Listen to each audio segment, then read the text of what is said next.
Guys, we gotta vote red. I'm gonna keep preaching this. It's early because we need to be voting red because they want to take over America with this democratic socialist BS. It's not gonna work, and they know it's not gonna work, but they don't give a care. They want to try to push it anyway, and we gotta keep fighting and keep preaching that it's not gonna work. And we know it's not gonna work. If it did work while the Berlin Wall came down, nobody ran to the other side. But it's cool. Let's get into it. It's Cash Jordan. Thousands of non-citizens were erroneously allowed to register to vote. In the case of this error, some individuals indicated that they weren't citizens and weren't eligible to vote. Well, this is great. We've got a major election coming up in America, and already it looks like its results will be subject to debate. And the Department of Homeland Security estimates there are hundreds of thousands across the country registered to vote who should not be. And once you learn 30 different states are hiding their voter rolls from investigators and won't tell us who these people are, the big questions about America's future keep getting bigger. Thousands of non-citizens were added to New Jersey's voter rolls, and some even voted because of a computer glitch. But another state says it's trying to clean that up. What I will say on New Jersey and this governor, the fact that she just all of a sudden decided to put out a press release saying President Trump and Republicans have been right about non-citizens on our voting rolls is not a coincidence.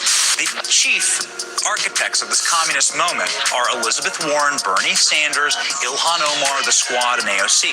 Every single one of them is a multimillionaire. Nothing he says is real. Nothing that he's doing is real. He says we'll give you free bus rides. That's not true. What he's saying to you is we're going to steal from somebody else to pay for your bus ride.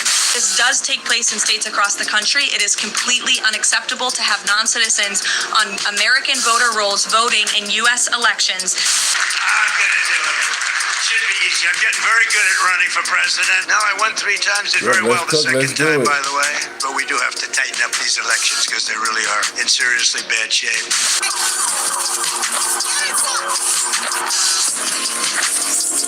So these 2026 midterms are going to be a choice between capitalism and communism. And what nobody's talking about is there's no way the country comes out of this thinking it was fair if there are doubts about the integrity of the election process, even if those doubts are only about one state. Plus, communism doesn't do a whole lot for unity when it allows one group of Americans to plunder their political enemies, which is likely to happen if the free grocery store agenda goes nationwide in this country, even though it doesn't work. Because in order to get short-term results, these communists, if they win, are going to have to do everything possible to hijack American exceptionalism and reroute it away from those who deserve the reward of their work to those who think the entire system is rigged. But that brings us to this whole voter integrity thing, because the same political parties saying the system is rigged and that nobody can get ahead because things are entirely controlled by the billionaires, well, these are the people who don't want the SAVE Act to pass. If anything, you'd think they'd be in favor of voter ID, especially when they claim their political movement is extremely popular. Plus, everybody knows you show your ID to do anything important, yet for some reason 30 different states don't want the federal government to know who's registered there. And then when we find out a state is registering people who aren't supposed to vote, that state then steps in to hide their identities. And that brings us to the real reason this debate over election integrity is heating up. If people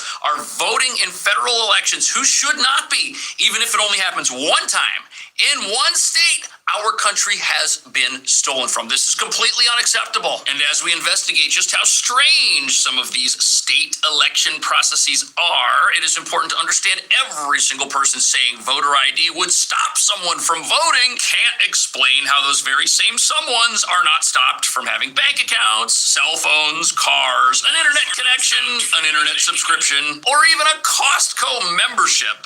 And since the midterm elections could usher in the Iron Curtain of communism upon America, the stakes for our country are incredibly high right now. Watch this. First, a new poll shows New York Congresswoman Alexandria Ocasio-Cortez could be the Democrats' new 2028 frontrunner. Okay, this is early, Stop but we're looking at it. You know, there's people out there who think it's funny that certain politicians who have fringe beliefs are going to be the front runners in the upcoming presidential election and definitely in this new midterm election cycle. But I don't think that's funny. These people have a real shot at winning. They want you to think they're a joke until they're your leaders. You see, that's part of the plan. On top of that, there are games being played with voter databases. Look at this. A serious software error in New Jersey's motor vehicle system led to the improper voter registration of what we believe to be roughly 6,600 people in our state. What I will say on New Jersey and this governor, the fact that she just all of a sudden decided to put out a press release saying President Trump and Republicans have been right about non-citizens on our voting rolls is not a coincidence. On top of that, the software company that made the computer program that registered these people to vote, they said that state officials knew who was a citizen and who wasn't, and it was up to the government to approve these attempted registrations, which they did. Plus, a separate investigation found that a much larger number of people, 75,000, are summoned for jury duty in New Jersey every single year, despite the electronic safeguards that exist to prevent non-citizens from serving in that role. Now, is that evidence of election fraud? Absolutely not, but it is evidence that the checks and balances that are in place don't check or balance anything, do they? And once you understand that America's elections don't just affect our country, but affect every country on the globe, the idea that a foreign government doesn't have a stake in how our elections operate, or that a group of bad actors somewhere on the planet, even if they're outside of our borders instead of inside our borders, have no skin in this game, well, that just reveals this is a game they shouldn't have access to, because only Americans should decide what happens in our country. And look at the choices Americans are about to be confronted with. Watch this. I mean, that's not hard at all. You're born American, you can get American elections, you get an American job, you're an American citizen. Simple shit. You just got here, born here, all of a sudden, you know what I'm saying, you want to reap the benefits, and you didn't do nothing to get the benefits. Get the fuck up out of here. You're wasting our time. At least earn the benefits. Start off with that. Work your way up to it. That's how it works. Nobody want to go the hard way. They want the easy way. And then when it does hit the fan, they freak out. Experience matters. Mistakes matters and learn from it. That's how you grow.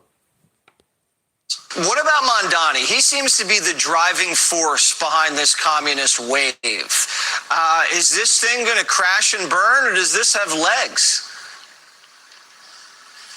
Oh, no, look, Mondani is the ultimate sort of temper tantrum by a juvenile. Nothing he says is real. Nothing that he's doing is real. His idea about, he's not in touch with the planet. He says, we'll give you free bus rides. That's not true. What he's saying to you is, we're going to steal from somebody else to pay for your bus ride. He says he's going to arrest Netanyahu. He knows he can't arrest Netanyahu. Right, he knows it's a lie. That won't happen under American law. But he is New York City. He is the darling of the left. And therefore, he's going to have a huge impact on defining the Democratic Party, which I have to say, and I agree with President Trump on this, I mean, if we end up in an election this fall between a communist Democratic Party and the rest of the country, it could be one of the most historic collapses in American political history. Especially if the communists win and take this place over, because you can vote your way into communism, but you can't vote your way out. The system doesn't work like that. As we saw in the communist country of Venezuela, and this should frighten everybody, because you know what? There's people sitting on their couches right now. There's people watching this stuff, and they're saying, you know what? These people don't have a chance. Maybe I'm not that motivated to get out there and vote. No, you need to get out there and vote. The country's future depends on it, and you have to make the choice that you believe is right. But what's fascinating is the same people that are out there standing against the idea that we need checks and balances in our election process are the same people saying this entire system is rigged. And then it's crazy too how they be telling the Democrat keep on saying America is bad, yet they want open borders. It's like a 6-7. Which one is, you know? Oh, America is trash. I gotta leave America. I can't stand to be here.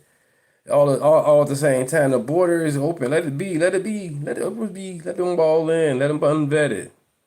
Insane.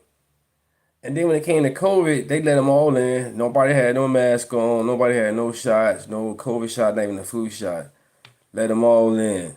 But when we came to us as Americans, you know what I'm saying, born and raised there with our families, we can't even go outside. Had to wear a mask.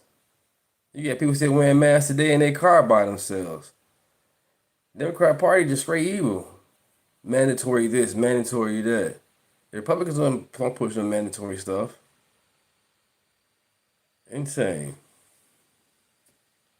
As you're about to see, it's actually the communists that are busy rigging things so they can get rich. Check this out. Elizabeth Warren, Bernie Sanders, Ilhan Omar, the Squad, and AOC. And every single one of them is a multimillionaire.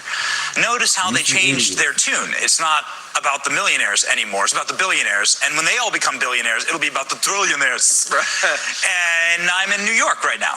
We're happy to be live on set here. It's an incredible set. It's beautiful, but you have a mayor here that just had a Pierre Tay tax. Now, I don't know if you have one of those, Jesse. The mayor Mandami has one of those in Uganda, and it's not worth $5 million. It's worth a lot more than that. Wow. He's a guy who loves living way above the people, up in a beautiful penthouse in a mansion with a... But you see, that's okay, because the way victim politics works is the people that are saving us all from the evil capitalists, well, you know, they're victims too. So if they've got a compound somewhere and a penthouse somewhere, or if they're rich and they fly private, they're on the right side of history. So yeah, you know, it's not a big deal if they're doing a little bit better than somebody else. But if you run a business and you're hiring people, well, you must be exploiting them. If you've got millions of dollars, you must have stolen it from somebody. If you're well off and you don't need the help of the socialists, you must have done something wrong to get there, because you see, they think that profit and ingenuity and American exceptionalism are all wrong. Because how black MAGA is an embarrassment. So you want me to be a black man walking around with a dress or my pants sagging, you know what I'm saying, thugged out, going to jail all the goddamn time. Get the fuck up out of here. You liberals are sad, man. You act like I got a Trump hat on and I'm black and I'm MAGA. You stupid. You real stupid for that. Let's go to show that you a beta. You shouldn't be offended. At least watch the video. You come in the video chat judging me because I'm black. That's insane. Watch the video, see what's going on with this Democratic Socialist BS going on. Wake the fuck up. Pay attention. It ain't about Trump no more. Trump be gone in 2 years. You guys just want to talk about Trump and all this BS. Stay focused. The Democratic Socialists are trying to take over America and destroy it. And once that happens, there's no getting it back. You see what's going on with Spain. You see what's going on, you know what I'm saying, in other places, overseas. It's not working out. And the people are fighting back. those things defeat the idea that we even need communism in this country. And if this is the type of stuff Americans are going to be voting over, and you've got a situation where 8 in every 10 Americans favor identification for people who are going to decide how the country operates and whether one group of Americans gets to punish another group. Everybody's welcome to the channel. Name is Deunta. Like, share, and subscribe. This is a Common Sense channel. Believe in 2 genders. You know what I'm saying? American first. Nothing wrong with that. If you don't like the channel, other channels you guys can go to. Claiming everything is rigged, the idea that we do not have a transparent process where everybody's playing by the same rules is bizarre. Watch this. Having me, and so let's talk about what she said happened. So they aren't necessarily illegal immigrants, but they're immigrants who are not entitled to vote. They could be green card holders, but still that's against the law. They could be. Yep. All illegal. For the voting part is definitely illegal. Number 2, these are people who self-identified when they were. You know who's tap dancing, you know what I'm saying, and bootlicking and all that? Your Ben Crump, your D.L. Hughley's, you know what I'm saying, your Tyler Perry's. Those motherfuckers are tap dancing. These some bitches out there going crazy over anything that happens when it comes to a black and white murder. But come to find out, every time they go chase for it, it comes up empty-handed looking stupid. The situation with Trayvon Reed, they was going nuts in Mississippi. Oh, they hung him. The white people hung him. Nobody want to do no research. Kind of find out he hung himself. He was telling his grandma and other people that he was having suicide situations. And he attempted to kill himself. He tried to kill himself several times. It didn't work. To the one point where it finally had worked. And then Ben Crump never contacted the family after they did the autopsy with Kaepernick. They ain't calling back say, hey, you know, what happened? They ain't call nobody. So now it's an article out saying that Ben Crump bogus. He ain't could report to them about Trayvon Reed, you know what I'm saying, situation where him being hanged. But there was no need because he wrote a letter saying, hey, I'm tweaking. I'm finna do it. Do your research. Same thing with this No One Well situation. The mom wants to be an influencer. No One Well was intoxicated. Party had cocaine. He's 18. He was drinking. You know what I'm saying? He was doing his thing. He's feeling himself. Well, unfortunately, things happen. But you got Tyler Perry spending money on cases and funerals, you know what I'm saying, that no research because it's all color. But we got people right now in Chicago, Detroit, and California dying. Black on black crime dying all the time. Damn near 4,000 people in the last 10 years in Mississippi have been died. Black on black crime. Damn near 4,000 people in Mississippi died. Black on black. Nobody, no outrage, no nothing. Because you don't fit the narrative. So I'm not a bootlicker at all. The bootlickers are those guys. They ain't fight for no people in Chicago. They ain't trying to clean the name up in Chicago at all. None of that. So when somebody white involved in a situation, they want to just jump on them. Insane, man. The playbook is getting played out, man. It's getting played out. And then it goes to show you that if you call me a bootlicker and a tap dance, they go to show that you were racist. You jump in my channel calling me these crazy ass names for no reason. You didn't get to know who I am. I thought you guys about, you know what I'm saying, inclusive, get to know each other, about love. You guys about hating, victimhood, and standing in the past. And which one is it? Is America 400 years old or 200 years old? Because you guys don't know which one it is when it comes to slavery. Stuck in the past. Selective outrage. Amazing.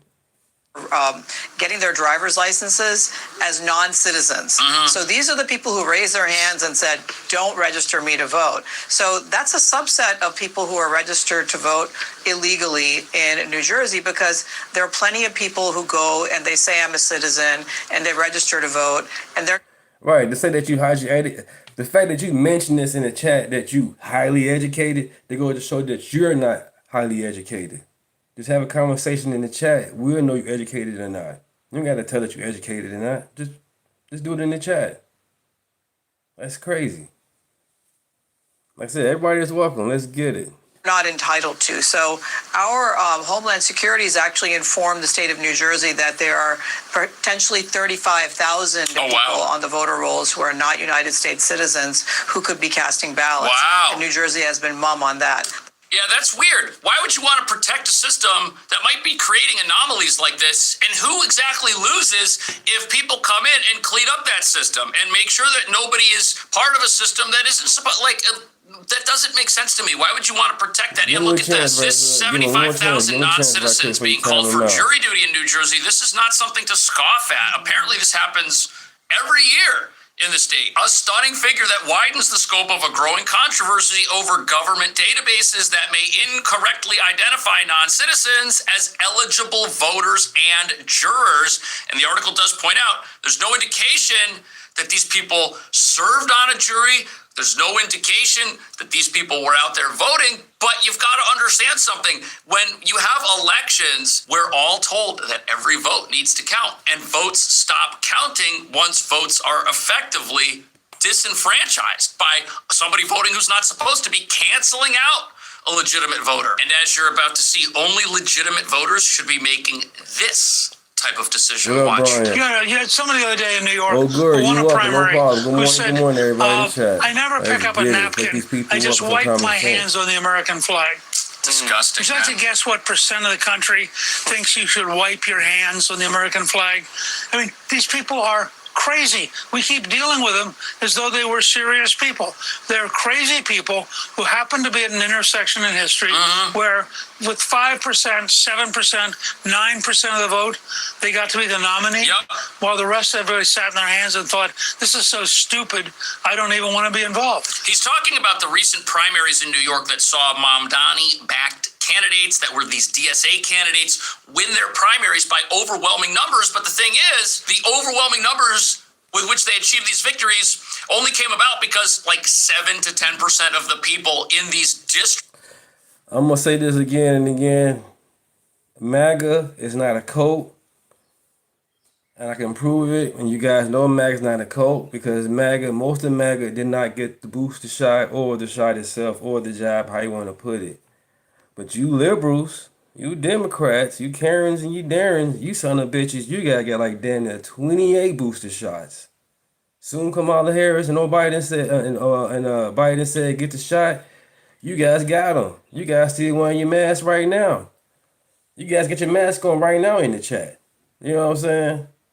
You call MAGA a cult, but you gotta get all these damn booster shots. Wearing your mask in the car, wearing your mask in the bathroom by yourself. You guys are insane, man. Quit it. And Trump got the shot. That's the crazy thing about it. Trump got the shot. And then when the shot was coming out, Kamala Harris and Biden said, I ain't going to take the shot because it's the Trump shot. So when he gets in office, they go crazy with it. Taking videos as if they took the real shot for real. Sending people off. You guys are the cult. Anything that goes stupid out here, you guys get on the air suits and your T-Rex suits and in your boom horns, and you ready to go out there and protest some shit. That ain't gonna change anything at all.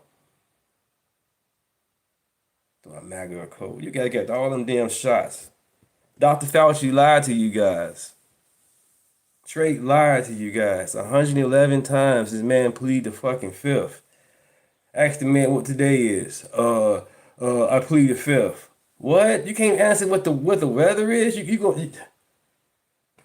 That's not hard to lie about. You were just outside before you came in the courtroom. It's easy what the temperature was to tell you what that is. You can't even answer that. But everybody was all about Dr. Fauci. He's the man. He's science. Get the fuck out of here. Participated in these local elections. So this is the fear. The fear is people are not going to take this seriously. The fear is people are going to sit on their hands and they're going to say, this is such a circus. I either don't want anything to do with it, or I think that it doesn't matter if I have anything. MAGA is a cult. They're under a deranged spell. Once again, MAGA ain't get no shot. You guys got the shots under the spell. Take that mask off as you typing it. You know what I'm saying? When you was typing this, take the mask off. It's okay. Breathe.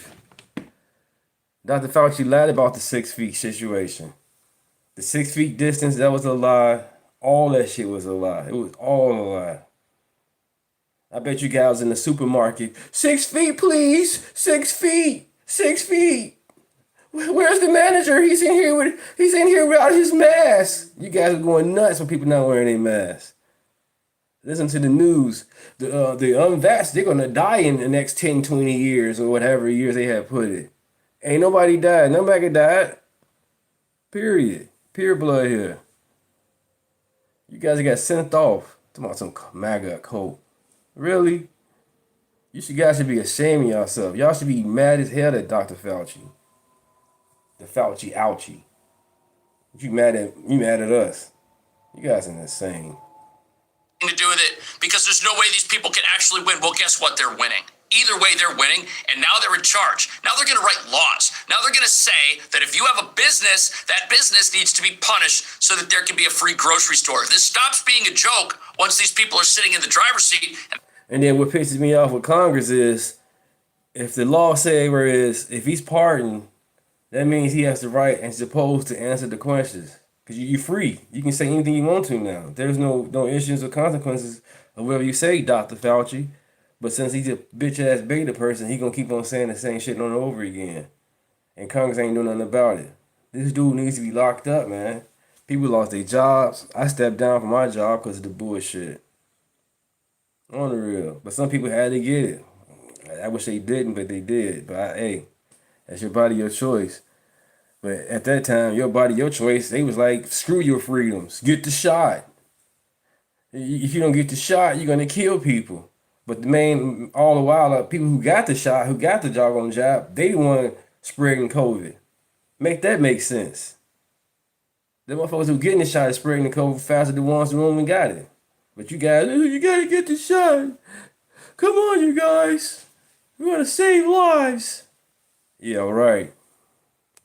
That's something everybody should take seriously. Again, voting our way into these problems, very easy. World history shows us that many a regime, whether it's from Germany to the Soviet Union to Venezuela. MAGA's not dying. And you know MAGA's not dying because you've been on everybody's chat that's conservative saying the same thing. MAGA's not dying. Stop it. How many chats you been on saying the same goofy shit? MAGA's dying. Right. Stop trolling, man. Grow up. MAGA's not dying. America's still alive. 250 baby strong. To Cuba gets set up in some form with the support of... Name is Deunta. Like, share, and subscribe to the channel, you guys.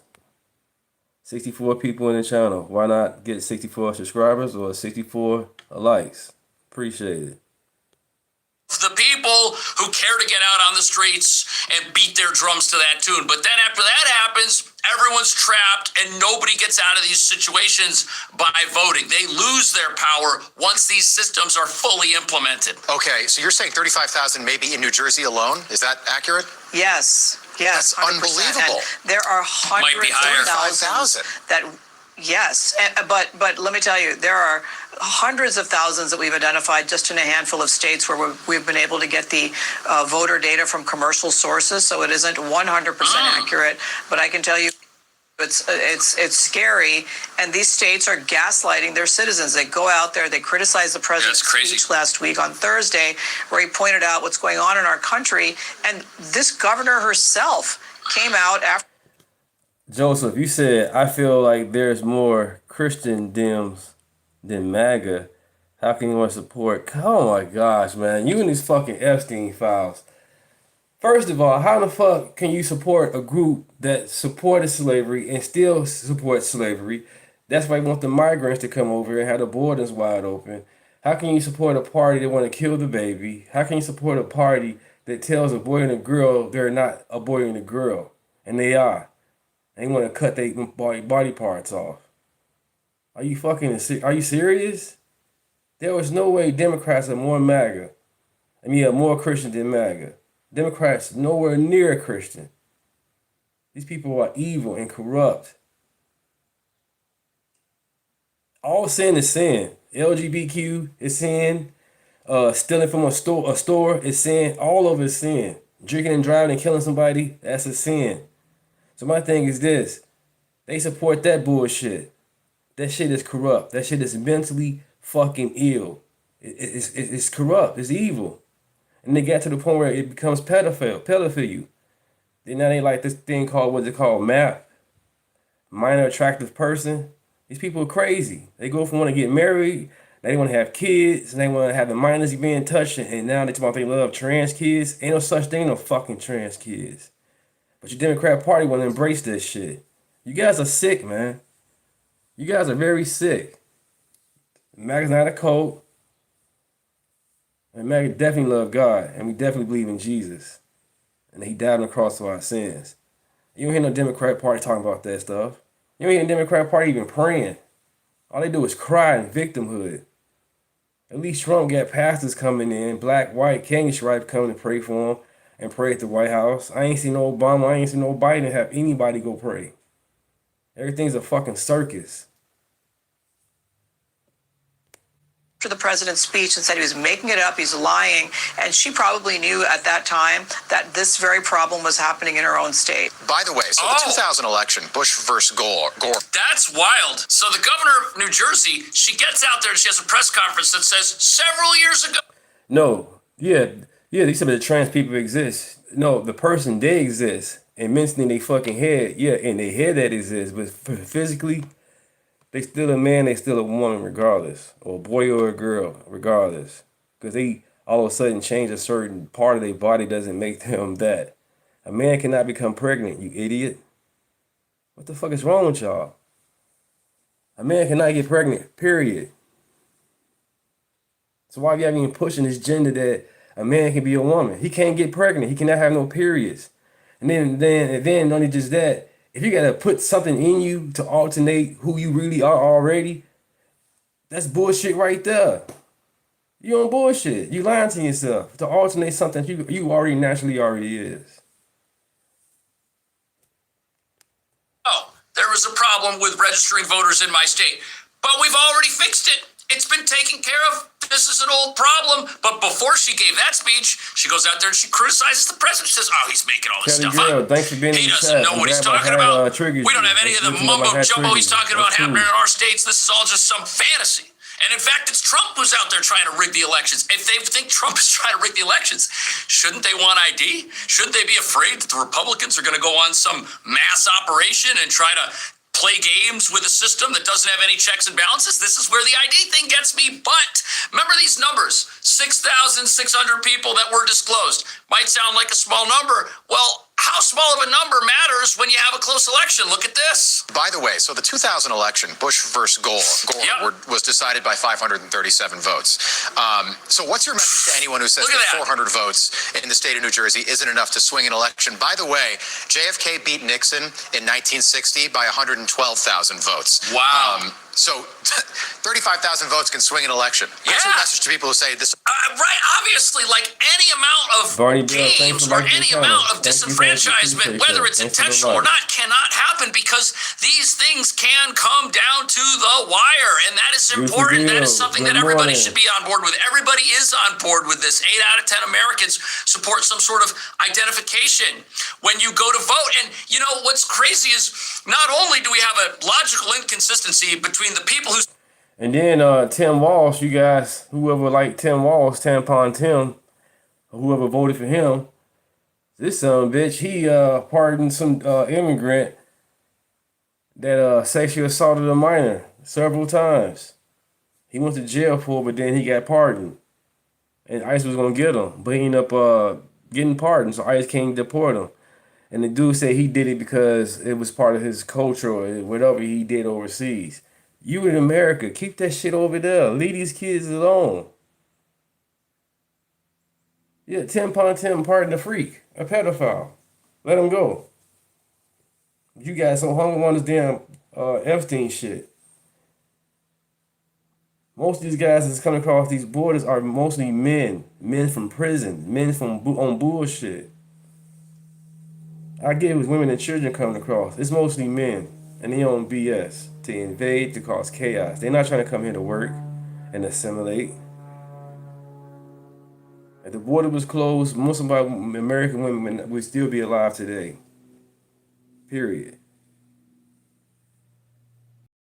Say America is rigged, therefore we need communism, but we don't want the people who make this decision to have to prove that they're eligible to make that decision, which defeats the whole idea that we're going to stop things from getting rigged. Other than that, how do people do anything in 2026 America without ID? To get to a place where you vote, you got to get in a car and turn it on to get that car.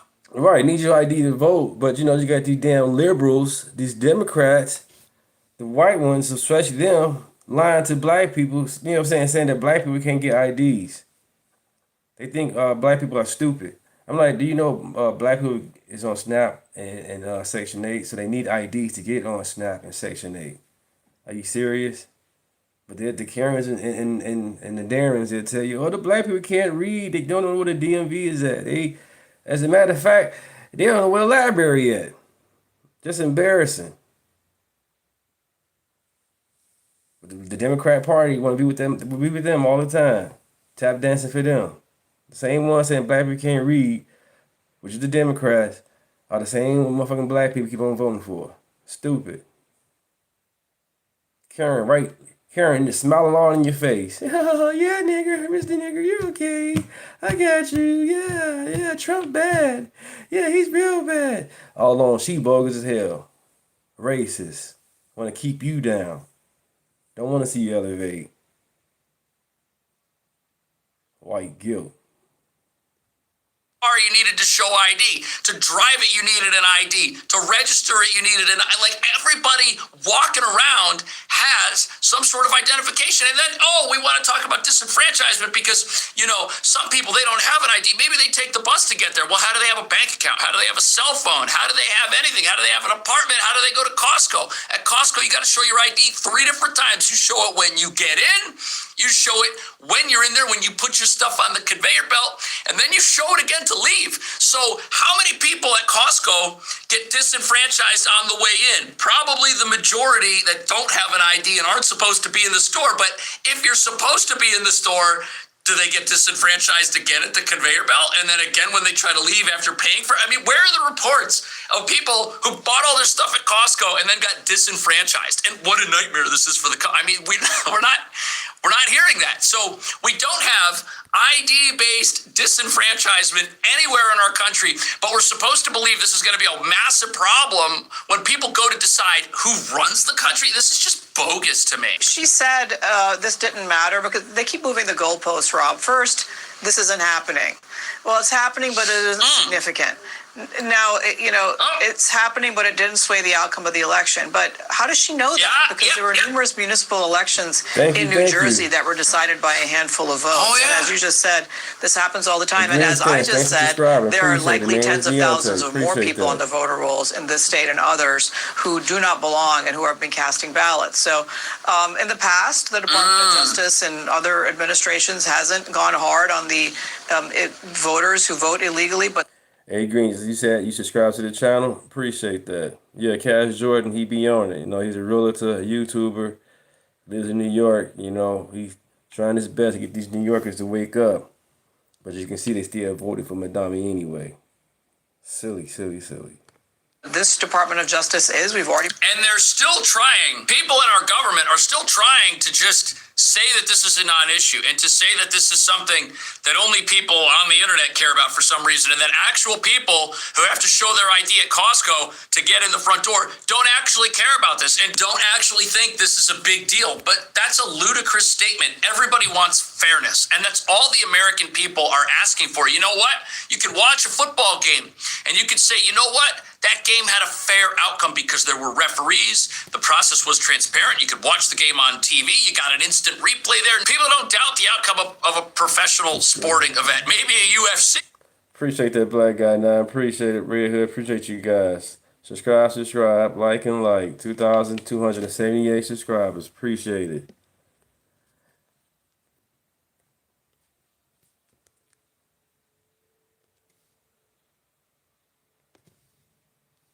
Chaos at the border of Spain's North African enclave in Morocco. This is a city called Ceuta. Democratic Party wants this to happen to America. We can't let this happen. Thanks for stopping by. My name is Deunta. Let's check this video out. This happened in Spain. You're watching as thousands of migrants break through the fence and completely overwhelm the border police. Their video showing huge groups of people, mostly young military-age guys, cramming into inflatable. No women, no children. Arriving on shore. In other words, some of them wading in the water as they break through the gates to get to the other side. Hey, Scoot, you say a married woman can't use a birth certificate because of her name change. Only 51% of the face. You know you got plenty of time before the midterms to go get your information up to date. What's the excuse? Why would you wait to the last minute to look for your birth certificate or any certificate to go vote? That's stupid. You got all this time. So why would you wait to the midterms time to go vote? Be like, oh, my birth certificate. Oh, my passport. Where is it? Stop the bullshit. Stop the excuse. You guys have got plenty of time. Election comes around every fucking year. So what's the excuse? There is none.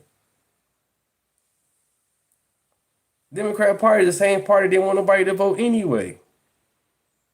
Now they want to scare you. Yeah, let's continue. Breakthrough. My bad, but bro, on this video. Breakthrough, you guys, they breaking through. Ain't like they coming there, you know what I'm saying? They breaking through. That's crazy. And you want to go, I'm saying, they want the country to give them respect. You're not getting country respect. You breaking in. And the Democrat Party wants the same thing to happen in America. And the same, the Democrats socialist BS. Democrats, period. This is trash. You can't let this happen, man. Ain't no women and children in the crowd. Insane. Let's continue. Scenes look almost exactly like that movie that came out with Brad Pitt. It was called World War Z, and there's a scene where there's a bunch of zombies, and they're throwing themselves over the wall, trying to get anybody to run around at the end of the world, right? But bro, you know how gerrymandered Illinois is? Illinois is gerrymandered to death, and Illinois is a blue state. So what you talking about? Democrat Party gerrymandered a lot of states and cities, man. And Republicans getting their ass right back. Why not? At least it's common sense and it's fair.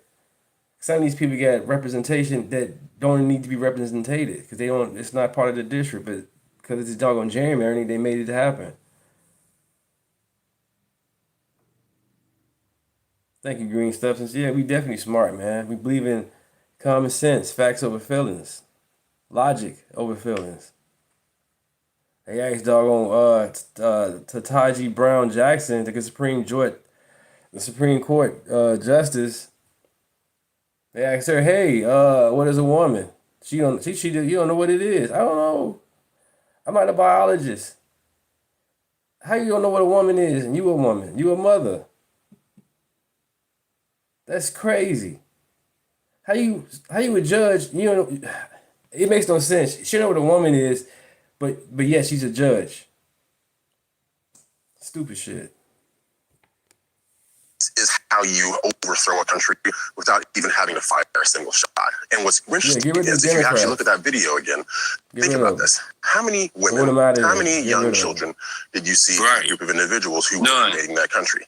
You didn't see a single one, did you? Yeah, but you saw a whole bunch of military-aged men just waltzing right in. How much do you think they are going to care about or respect 16 the laws there in Spain? How do you think they're going to assimilate? They're not. They don't have to. Nope. When you're just allowed to come into whatever country you want and do whatever you want, you're not going to have...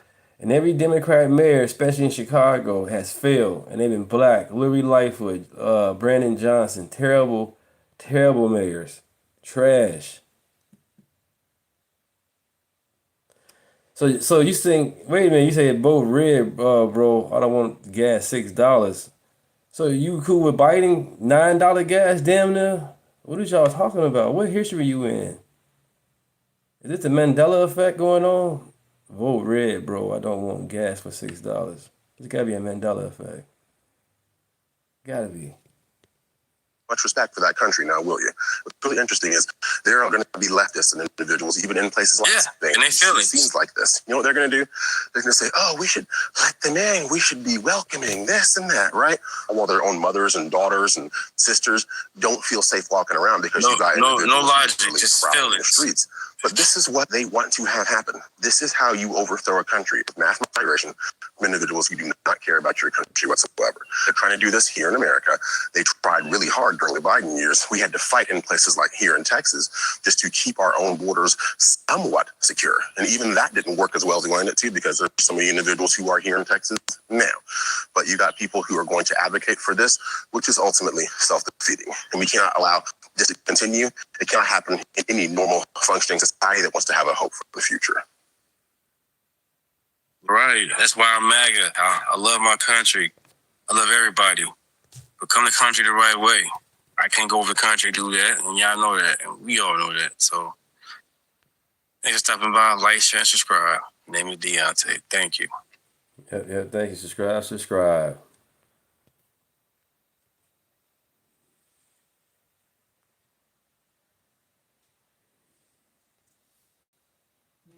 I'm about to piss a whole lot of black people off with this post, but I don't care, because the truth is the light. Why is it that we demonize people like Clarence Thomas and we venerate people like Benjamin Crump? One of them is considered one of the most brilliant legal minds in our country over the last 30 years, and the other one has barely any command of the English language. Struggles to piece a sentence together and to say basic words that a lawyer should know. He cannot pronounce simple words like decomposition. Yet we demonize Clarence Thomas and we venerate Benjamin Crump. I tell you, I yearn for the days of attorneys like Charles Hamilton Houston, the guy who was the architect of the legal strategy that ended Jim Crow in the South. He also taught the first black Supreme Court Justice, Thurgood Marshall, at Howard University. Or people like Johnny Cochran. People like that we could respect, who we could be proud to point to. Instead, we have a lady on the Supreme Court, Ketanji Brown Jackson, who, when she testified before the Senate committee, couldn't tell us the difference between a man and a woman. Yet we uphold her. We say, that's the type of person you want your daughter to be. The only reason she said that was for political reasons. She wasn't being honest. We all know she knows the difference between a man and a woman. Black folks, we got to do better. We have to change this mindset that you have to be left-wing. You need to be progressive. All progression is not positive. And when you have a Supreme Court justice who in public during a hearing tells you she's not a biologist and therefore she can't tell the difference between a man and a woman, I don't know if I want her judging on vital constitutional issues. Period. Y'all have a good... This brother's absolutely right, man, and I'm in agreement with him 100%. I think the real issue is that a lot of these women out here, they're cowards. A lot of them. We saw it, today, and maybe I think I might discuss it later today, but, even with the WNBA, you had a coach who is a woman who said that it may or may not be okay, or she's not qualified to say if it's okay, if, a biological man should play sports with women. But these women are cowards, man. And there are so many people out there, with this cowardly thinking, this cowardly mindset. And to be honest with you, progressivism, feminism, liberalism, it's leading folks straight to hell. Yep. You know it. I know it. And the fact that you have people out here now saying that, oh, I don't want to be around white people. I don't want my children, to be reared up or raised, or have white friends, so forth and so on. Like, it's just, fashionable to say just hateful and racist things like this. Could you imagine white people saying, hey, I don't want my kids, around, black folks. I don't want I don't want to hire, Right. Remember that outrage with that lady in the park overseas? I think it was a black boy supposed to have one in her purse, or took some money, or tried to take some money, and she called him a nigger. And everybody got upset, and then she never getting a GoFundMe and all that. Once again, selective outrage. Y'all cool. Y'all get upset when she says it, but then when we say it, it's cool. Make it make sense. Black people, so forth and so on. Could you imagine that? Those people would be doxxed. They'd lose their jobs. They would, they'd be called everything but a child of God. You know it and I know it. But yet you have people out here, making these crazy statements. People are inherently evil. There are going to be some good black folks, some bad black folks. There's some good white folks. There's some bad white folks.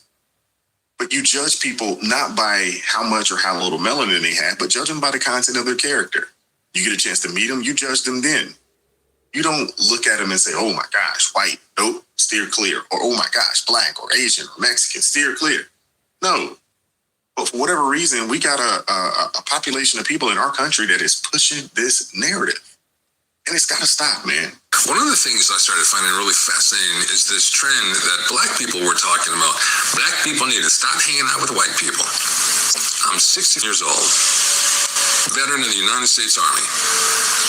My parents did the best that they could to send me to the best schools, the best neighborhoods. They wanted to be upper middle class. And here's an interesting point, folks. The upper middle class areas that my parents were in, there weren't a whole lot of black people. In fact, when we lived in Minnetonka, I think we might have been the only 6 black people around. Okay. As a matter of fact, at Hopkins High School, when I was there in '84, started off at Eisenhower, then went to, we merged Eisenhower and Lindbergh, and it became Hopkins High School. There was a handful of black people there. So this whole thing about black people need to stop hanging out with white people, that's what gets them hurt. Number 2, we don't even know what happened with Nolan. We don't know what happened out there. And I'm not taking anything away from the parents because my son died on July 31st, 1999. So if you think for one second I'm talking shit about his family, you're wrong. But we don't know what happened. And maybe they are circling the wagons. Maybe something nefarious did happen and they don't want it to come out. We don't know. We may never know the actual truth. But this idea that, black people need to stop hanging out with white people because it's just not good, especially in the South. Holy, are you serious? And here's what I find really interesting. You got a bunch of black people talking about black people just need to start hanging out with white people. You can't trust them. White people, you can't trust them. What the f are you talking about? Yeah, what are you talking about? When, every major holiday, almost every weekend, you look at the majority of, the shootings, the stabbings, and the craziness that goes on, it's black on black. again, I go back to my original sentiment. Judge people based off of their character. Don't just paint people with this wide sweeping brush. Because if that's the case, no one should hang around anyone.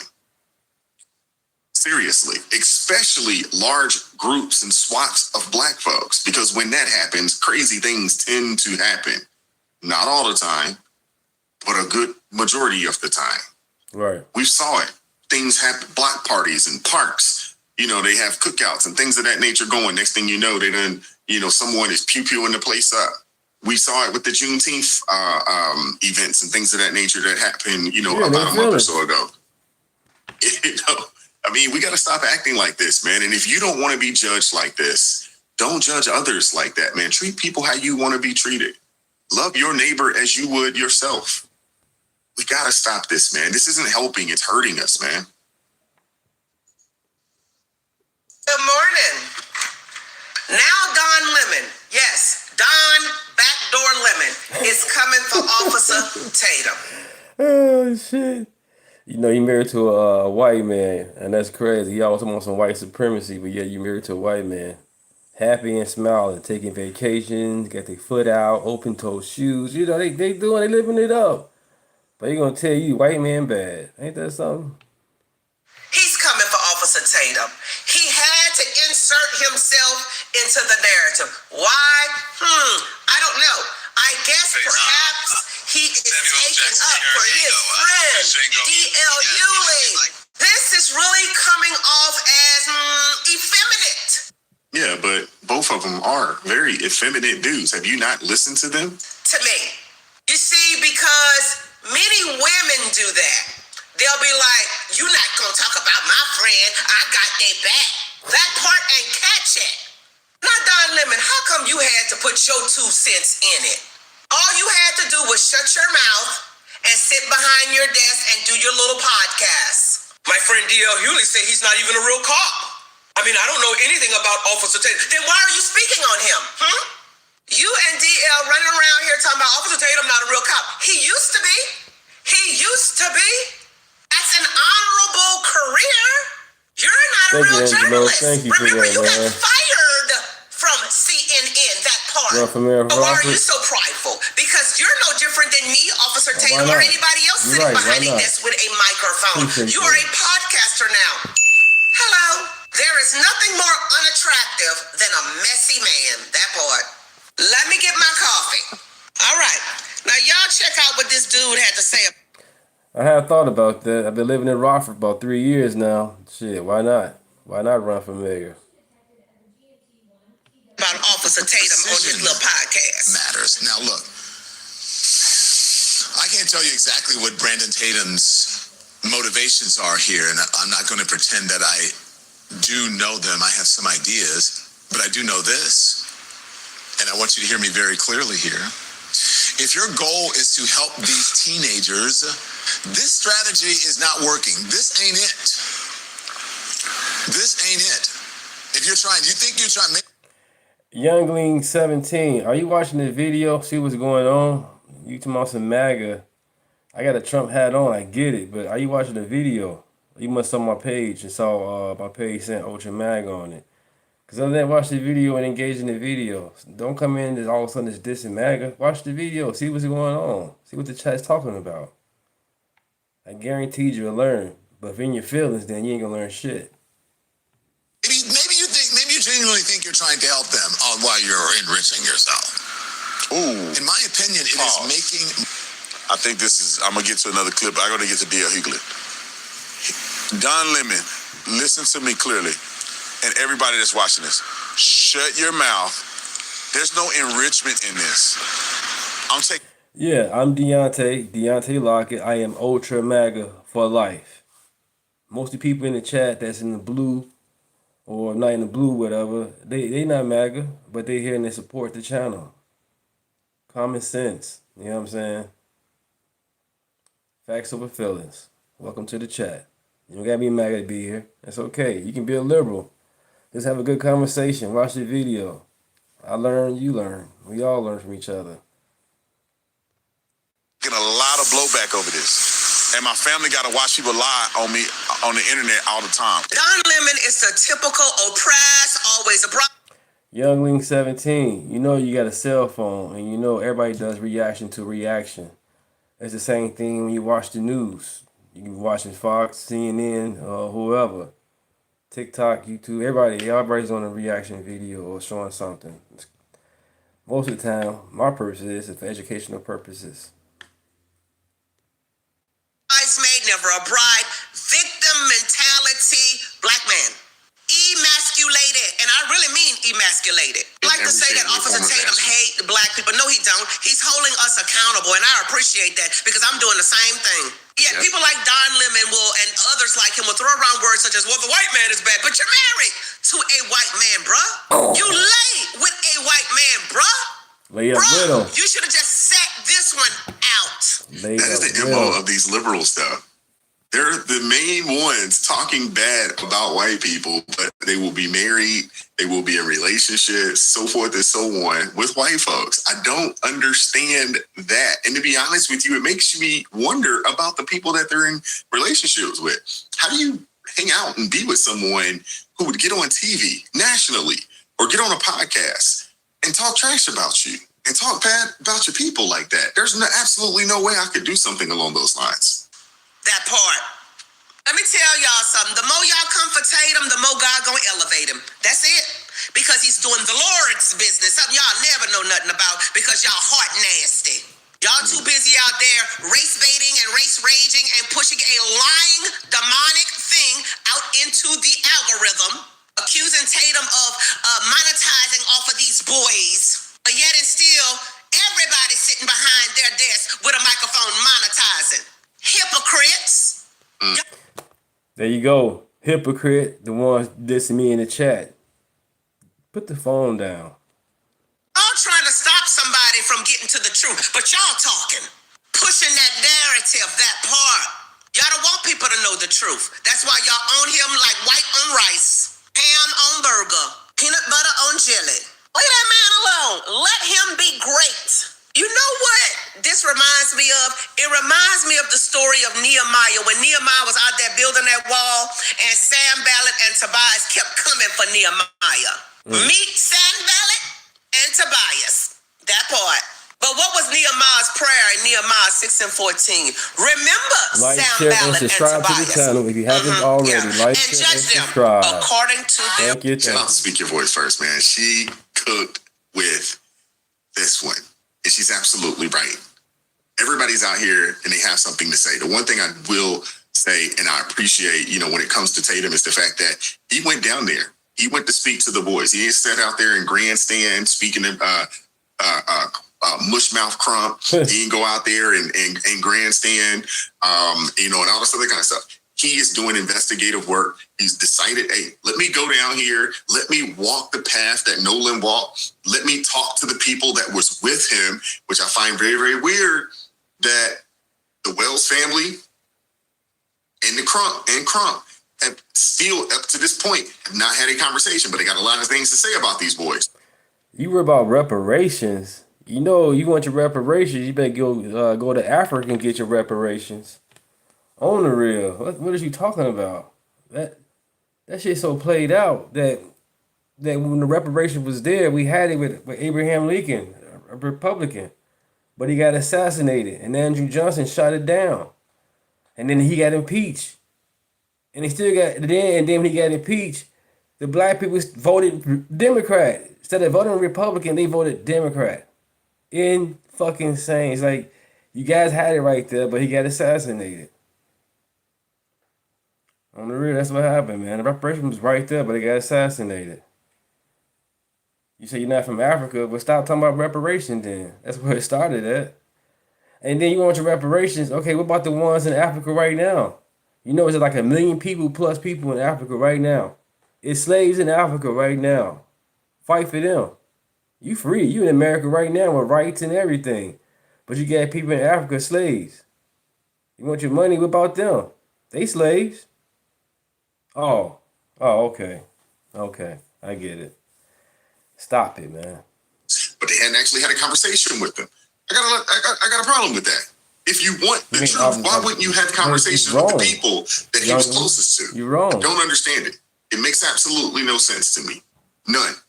So you mean to tell me nobody notices the exploitation in this Nolan Wells case? Nobody notices how quick the parents, or should I say the mom, ran to civil rights activists Al Sharpton and Benjamin Crump to get on this case. Get a fucking job. Absolutely.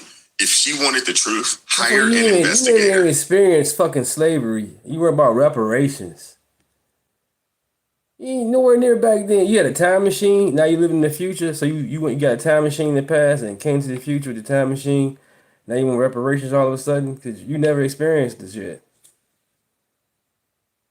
And as far as these DNA tests, they come to find out some of these DNA tests, the Ancestry.com, is not even accurate.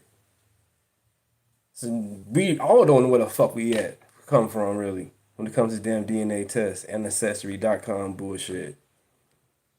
Hire a private investigator of some sort and have that person dig and follow up with the police. Hire a actual criminal lawyer. Do that. Not a civil rights attorney who's known for ambulance chasing. In the death of their son.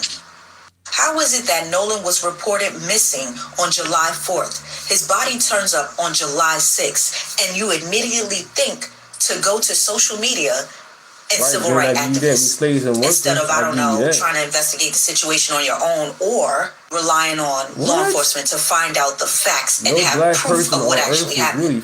Did anyone else research how many incidents or how many deaths occurred on July 4th? What do you mean no black person is free? We are free. We're free because of God. What are you talking about? Who you a slave? Who got you as a slave? Was it Yaslin? How you pronounce that shit? You a slave? Damn. 4th in Mississippi. However, this is the only one that made headlines.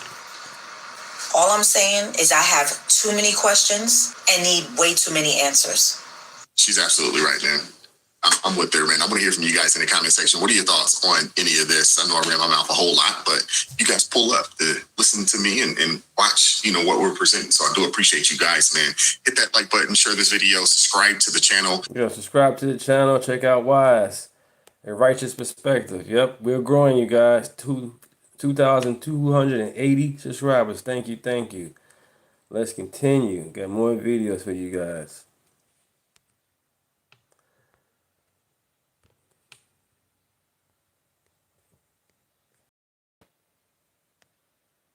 Breaking news, a black student at Delta State University yesterday, allegedly, according to these accounts here who do zero research. So I went ahead and did the research for them. Let's take a peek at the actual story.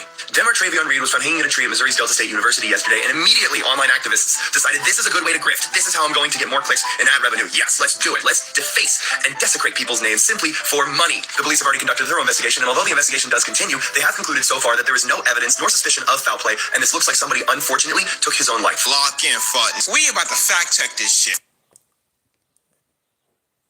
Now watch how this brother get all emotional, beta male, you know what I'm saying, about what he thinks is the truth without doing no research at all.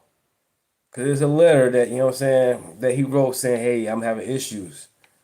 Several times he tried to take himself out, and eventually he took himself out. But watch this video. It's 19 minutes long. Let's get it. Donald Trump wants to talk about everything that's going on in the news, but when it comes to a black man being lynched, you hear crickets. This creator claims that he did research, but I'm wondering what research did he do? Because if you look into the case of Trey Reed, you'd see some disturbance in there. First, when Reed's family was notified about Reed's death, they were told that he died in his dorm room. And that's weird because that's not what witnesses found the body. Not to mention that there's a video related to Trey Reed's death that is not shown to the family. Mind you, Trey Reed's death happened Sunday. Then you have the audacity to say that people are grifting when they're talking about this case. Last time I checked, it was HBCUs that were receiving threats because of the death of Charlie Kirk. So skepticism of this being a possible lynching is a fair understanding because despite the conditions of America, black people will always be a target. Boy. So we got to talk about a very fascinating story that is flying under the radar because for whatever reason, the same people who tried to divide this country, who lied to people about what happened with Trey Reed. You guys remember Trey Reed, the young black student at Mississippi University who ended up hanging himself from a tree, but the mob claimed that he was lynched by white people because, black people or black men don't hang themselves from trees, right? This is what they said, okay? They swore up and down that this is a white lynching and that the state was covering it up and that the autopsy would show that Trey Reed was, in fact, lynched. Now, this happened almost a year ago, right? No, I'm not a victim at all. I know I'm happy.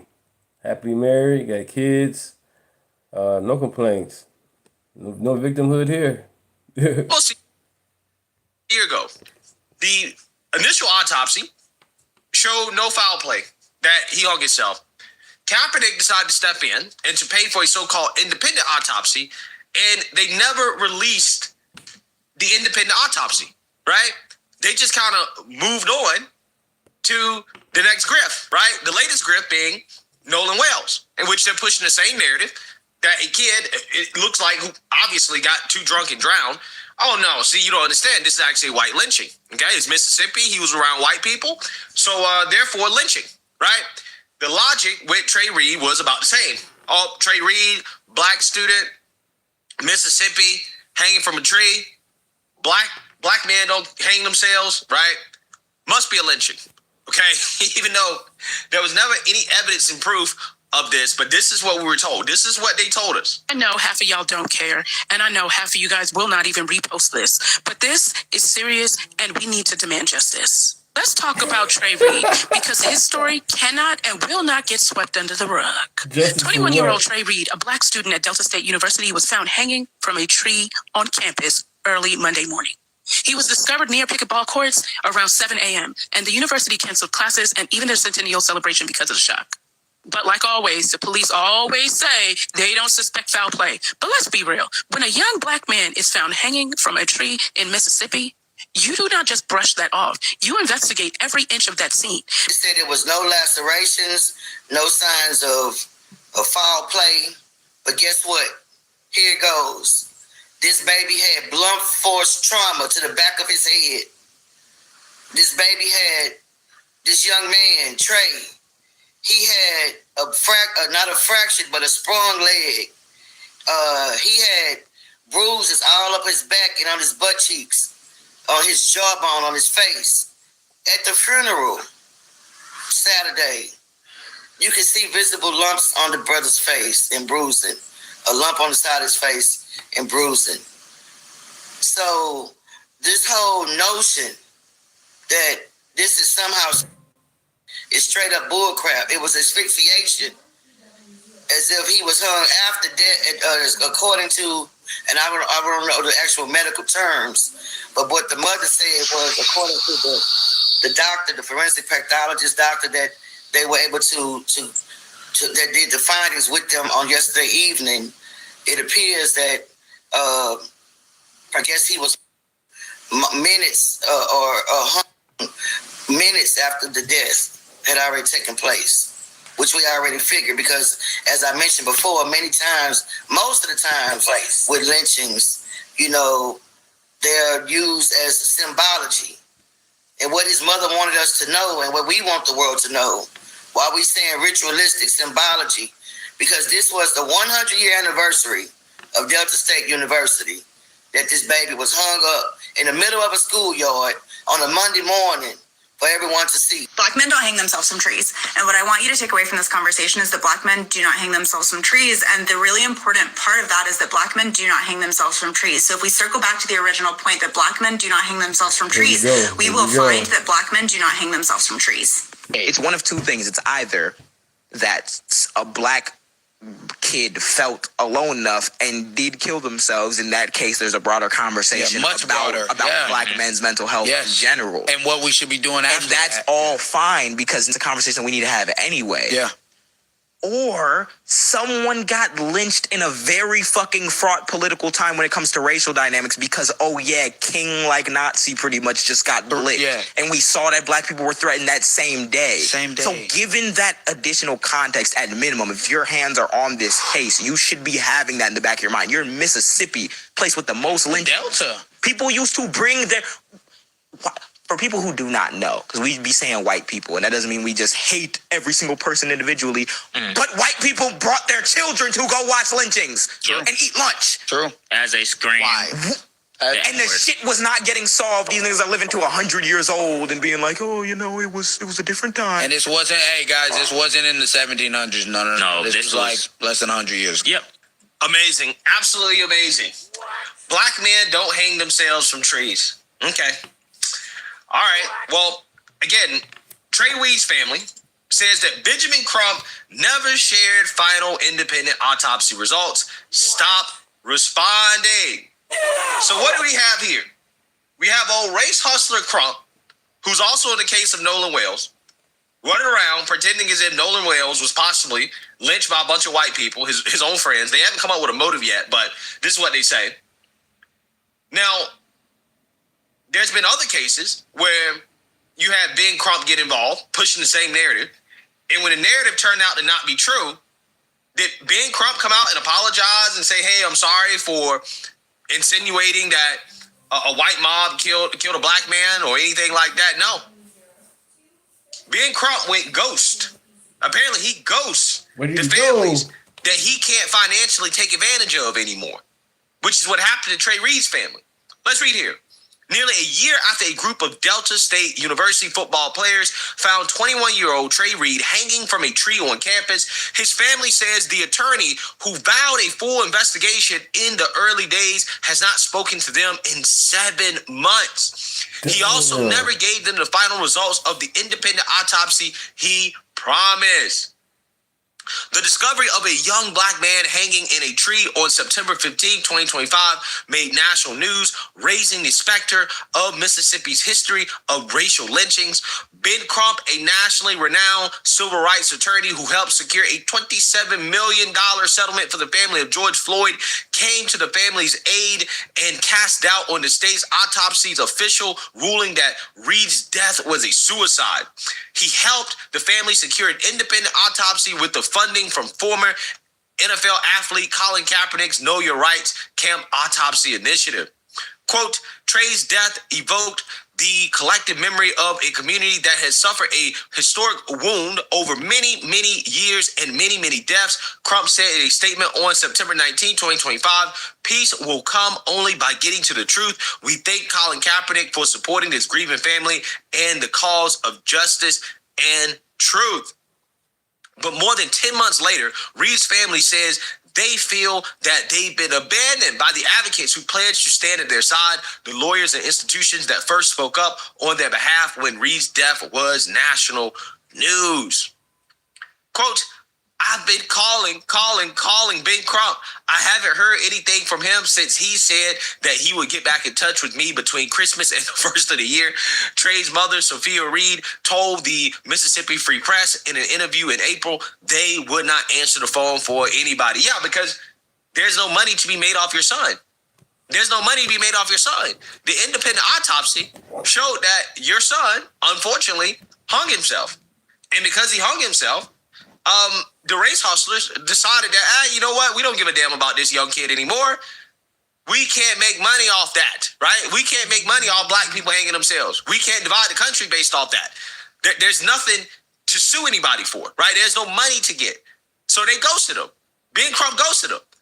And y'all think that Ben Crump cares about black folks? Oh, he's fighting for black people? No. This man is race. He's trying to get money. His job is to extract as much money as he can out of these situations. It doesn't matter how much he divides the country to do it. This is why they're running around with his Nolan Wales thing, pretending as if this is a big mystery, when it's not. And I guarantee you, once the state results come out, they're going to quietly go away, right? He's going to do the same exact thing to Nolan Wales' family. If there's nobody to sue, right? If there's nobody to go after, to get money from, he is going to do the same thing. He's going to abandon them. He's going to say, I don't want to play with you anymore, right? That's exactly what they did to Trey Reed. Carmelo Anthony's situation was so bad, he didn't even show up for that one. But again, where are the Carmelo folks at? They dropped Carmelo too. Why? Because Carmelo is going to be spending 35 years in prison getting bent over. And there's not a damn thing they can do about it. So they're wrong on Trey Reed, wrong on Carmelo Anthony. They're going to be wrong on Nolan Wales. Because all of this is not about getting to the truth. It's about creating chaos and division, racial chaos and division, in order for a group of race hustlers, a small group of race hustlers, to get money, to extract money from really stupid people. Okay? Now, from the beginning of all this, I said, well, I mean, look, at the end of the day, it's not far-fetched to believe that a black man will hang themselves. I don't know what somebody who is thinking about killing themselves, I don't know what is their preferred method, right? So to pretend like I know that it's impossible, I think really is disrespectful to those who actually go through this type of stuff, right? Now, as the public's eye has moved to more recent causes, the family says they're left waiting for answers. Quote, we're just trying to figure it out. We just want to know what really happened, said Trey's grandmother, Sharon Candy Tillman, said. Yeah, I mean, they know what happened. The fact that they're not responding anymore should tell you that what happened was that Trey Reed killed himself, unfortunately, right? Because if there was any indication, if there was any evidence that there was a white lynching, right? Or there was foul play, Big Crump would still be responding. He's not responding anymore because he can't make money. No. Right? Nope. You guys are a loss to him. He's running at a loss dealing with you. He's running at a loss, and he ain't trying to do that. Okay? Evidence included suicidal text messages. Though the Tillmans and the Reeds are pursuing answers in Trey Reed's death separately, both find themselves in similar circumstances as the anniversary of his passing approaches.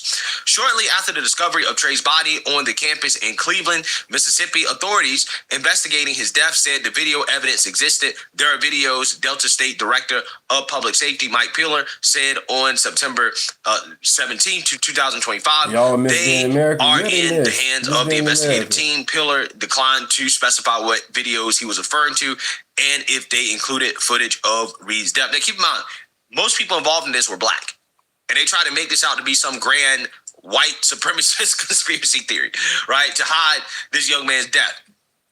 Now, the family has clarified that the only videos they've been shown came from the morning of Trey's discovery, with no surveillance footage whatsoever from the moment of his death. The conversations with Trey Reed's family also revealed a critical piece of evidence previously undisclosed to the public. Both sides of the family stated that Trey's girlfriend at the time of his death provided investigators with suicidal text messages from him the evening before his body was found. Oh, wow. Wow. Quote, the message read that he was going to hang himself. Damn. Sophia Reed told the Mississippi Free Press on April 23rd. Wait. Hold on now. So the family knew that Trey Reed had text messages saying that he was going to off himself, right? But they hid that from the public. They didn't tell the public this from the beginning, while you had all these people on the internet theorizing that Trey Reed was hung by a white supremacist mob, but yet they had evidence and proof the whole time that Trey Reed wanted to commit suicide. So again, they know exactly what happened. And the family running around talking about, we really want to know what happened. Well, again, you're just living in denial. You have the text messages. He did exactly what he was thinking about doing. So I'm trying to figure out, what questions do you have? What more questions do you have? Again, I feel bad for families who lose loved ones, but let's be honest. Let's be honest. At some point, my sympathy runs out when you decide to pretend as if what happened to your family member is some type of mystery, and you use that in order to divide the country, to push a false racial narrative, when you already know what happened, when there's clear evidence and proof about what happened. And to pretend like you don't know, or that it's some type of mystery, is again, I just think that it's sad. It really is. And it makes me not have sympathy for these individuals, right? Because I know they're grieving, but at some point you got to live in reality. What happened, happened. And you got to accept it. And again, same thing with Nolan Wells and his family. It's the same pattern. They run around trying to pretend like it's a big mystery what happened. They divide the country, and they know what happened. I've covered videos on Nolan Wells' mom coming out and admitting that from the beginning she was told that Nolan Wells was sloppy drunk, that he was messed up, right? She was already told he was messed up and he drowned. But she don't want to believe that. She don't want to believe that. They want to go on a wild goose chase for, these mysterious white supremacists that killed her son, even though there's zero evidence and proof of that. But we do have evidence and proof of her son drinking. But she don't want to believe that he got drunk and drowned, though, as an 18-year-old. To stay focused. Amazing. Absolutely amazing. Sharon Candy Tillman confirmed that she had also seen the messages that her grandson had sent to his girlfriend threatening suicide, in addition to messages stating that he had made a previous attempt but failed. Again, it would have been great to know all this when this story first came out, right? When they were first pushing this story as a white lynching, right? It would have been great to know all this. So they knew this from the beginning. They knew it. But they didn't come out with it because, again, they'd rather divide the country for money, okay, than to tell the truth about what happened. It's disgusting. It really is. Candy added that in the messages, Trey's girlfriend had told him that she would call his grandmother. She never received that call. She said he normally would send those kind of messages to her, and she would say, just go to bed and we'll talk about it tomorrow. Candy told the Mississippi Free Press on July 23rd. Yeah, so he knew that Trey Reed had suicidal thoughts. But they ran around pretending like there was a white lynching. Like, oh, we're shocked, Pikachu face, that this happened. When he literally was telling you that, hey, this is what's going through my head. Crazy. And they're still talking about they're demanding answers. Where's Ben Crump? Well, again, there's nothing here. There's nothing here. He can't make money off this. Again, nobody cares. When a black man commits suicide, you can't make money off that. You can't divide the country off that. Because it wasn't a white lynching, you are a loss to him. There's no financial gain for him. So yeah, he doesn't care anymore. He effed you and threw you away like a used condom. That's what he did. And that's what he's going to do to Nolan Wells' family. So, ultimately today, I mean, the problem is that a lot of these families, I think they're in on the grift in the sense that they want money, right? They want to find a way to get money out of it. Again, this is why they go to Ben Crump in the first place. But then they get mad when Ben Crump leaves them, abandons them, when they don't have a case, right? And then shocked Pikachu face, I'm like, well, you hired a race hustler. This guy's only in it for money. He don't give a damn about these young black men who lose their lives. He don't give a damn about that. No. All he gives a damn about is who he can sue. People treat race, like some people at least, treat race like it's a full-time job. Not building anything, not fixing anything, just keeping the temperature hot enough so nobody has to look at the actual results. And today we're going to look at what that mindset looks like when it talks and acts and when it finally gets tired of itself. So first up, it's a woman in Los Angeles who decided that public space has a racial lease. And shout out to my homegirl Casey for giving me the info to talk about this. There is no motherfucking reason, none at all, that there should be white people in black-ass Lamert motherfucking park. Stop it. You know why they're there? Because they're black friends. Oh, come with me to such and such. Let's go here. Like, stop bringing your non-black, specifically your white friends, to black spaces. We're not going to have shit. We're not going to have shit in about 10 to 15 minutes. People like this are moving us backwards as a society. People that are race obsessed and just filled with hate. And can you imagine if that was flipped? If it was a white person that posted this on social media and said, there is absolutely no reason that black people should be in this white area. And you know why they're there? Because their white friends keep inviting them and saying, hey, let's go to such and such. Let's go to such and such. Stop it. Stop inviting your non-white friends, specifically your black friends, to white spaces. We're not going to have shit. Do you see how racist and ignorant and hateful that sounds? Because it is. It's all of those things. Like, God forbid a white person and a black person be friends and go and do stuff together. Are you kidding me? I'm so tired of seeing people like this on social media that are just ignorant and hateful. Should we not, as a society, strive to judge people based solely on who they are as people, not what color skin they have? Whether it's black, white, light skin, a little bit tan, white as a piece of paper, nobody cares. And she genuinely made a video saying, black people, if you have white friends, don't take them to black spaces. Shut up. Like, it's not that deep. Nobody cares. And that shut up applies the same way if the roles are reversed. If you're a black person and you have a white friend that you want to hang out with or take to a black area or a black space, take them. If you're a white person and you have a black friend that you want to hang out with or take to a white area or a white space, Take them. Don't listen to people like this that are just race obsessed and hateful and try to tell you what race you can be friends with or where you can take your friends of a certain race. Like, shut up. We get it. You hate white people. Cool. What did Mike Tomlin say? We do not care. We do not care. She said, white people get out of Lemert Park. I think I said it right. Lemert, something like that. Excuse me. She said it with her whole chest too. She didn't say nothing like, I prefer my own community, you know, not I want more black businesses, just get out. You know what I'm saying? Go, get to stepping. If you ask me, man, that's not empowerment at all. That's a grown adult drawing imaginary lines on a map and calling it progress. And these are the same voices that lose their minds over a whites only sign from 1955. Somehow go quiet when the signs is painted in the opposite direction. You can't rebuild a community by kicking people out of it. You build it by raising a standard inside of it. Now I want you to watch that same energy and how it gets dressed up as deep thinking. White people focus on control. White people focus on takeover. Black people don't focus on that. Black people focus on soul. And where that soul comes from is family ties, soul ties, food, festivities. That's what bring everybody together. That round table, the big mama table, the big mama house. White people ain't got big mamas. White people ain't got OGs. White people out here playing in the basement. They mama working 12, 15 hours at the hospital. They down here trying to figure out how to put a pipe bomb to take over here and kill everybody. It ain't the same. You'll never find a black boy in a basement nowhere in America making a pipe bomb to go kill a bunch of white people. You'll never see it. You'll never see it, bro.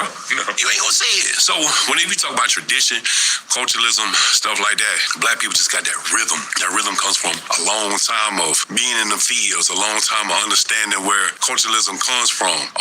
Whereas white people just, they're gonna crack that whip, they're gonna put your foot on their neck, you know what I'm saying? They're gonna throw scraps at you. The thing about black people, they knew how to take all that pain and turn it into purpose. They took all that pain and that suffering and made families. They took all that pain and suffering and talked about it around a round table. They took all that pain and suffering and turned it into fun. You see, white people don't do that. White people are about control and takeover. So I just think the difference, that's the difference. Okay, so this comes with the caption. Self-hating white man claims that white culture is nothing about taking over. What? White culture is nothing about taking over and violence, but black culture is about the soul and gathering people together. Okay, yeah, did he make the... I mean, the man sat down and decided that white culture is basement bombs and black culture is just pure soul and family. That's not analysis either. That's a man that's trying to buy acceptance by throwing his own people under the bus. And the funny part is, the people he's performing for still won't, I guess won't fully claim him. Y'all see what I'm doing right now? Hopefully you're catching on. But this is the same energy they give us, right? Mm-hmm.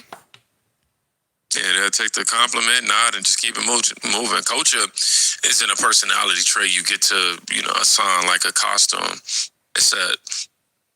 It's really the habits a group actually practices.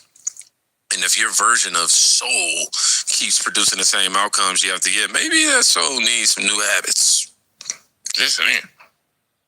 Now, let's take that talk into the streets and see what it looks like when somebody actually tests it. Put the camera down. Put the camera down. Put the camera down. You see that cop right up there? I just called the cops. Keep your distance. Keep your distance. I'm gonna ask you to put the camera down. I'm gonna ask you to keep your distance. Mister, I'm gonna ask you why you're filming me. I do videos. Oh, you're gonna go show your gun now? No. You showing your gun now? I'm putting it You're gonna shoot me? I know. I want to say Merry Why Christmas. you... No. You took your gun out, so use it. No, I'm putting it out. Use the fucking gun, nigga. What the fuck is wrong with you, man? I'm saying Merry Christmas. You say Merry Christmas to me now? Huh? Yes. Because Oh, yeah? You call the cops, you pulling the gun out on me? I already called. Are you gonna shoot me? I know. Huh? Are you gonna shoot me? Here he is. So where you going now? What's wrong with you, nigga? Hey, yo, my piece, what's wrong with this guy, man? He pulled his gun out. He's blocking the road right now. He's the one blocking the road. He took out a gun on me. He took a gun out on me. You can't be in the road. He took a gun out on me. You worried about me being on the road, sir? I just told you he took a gun out on me. Stand over here.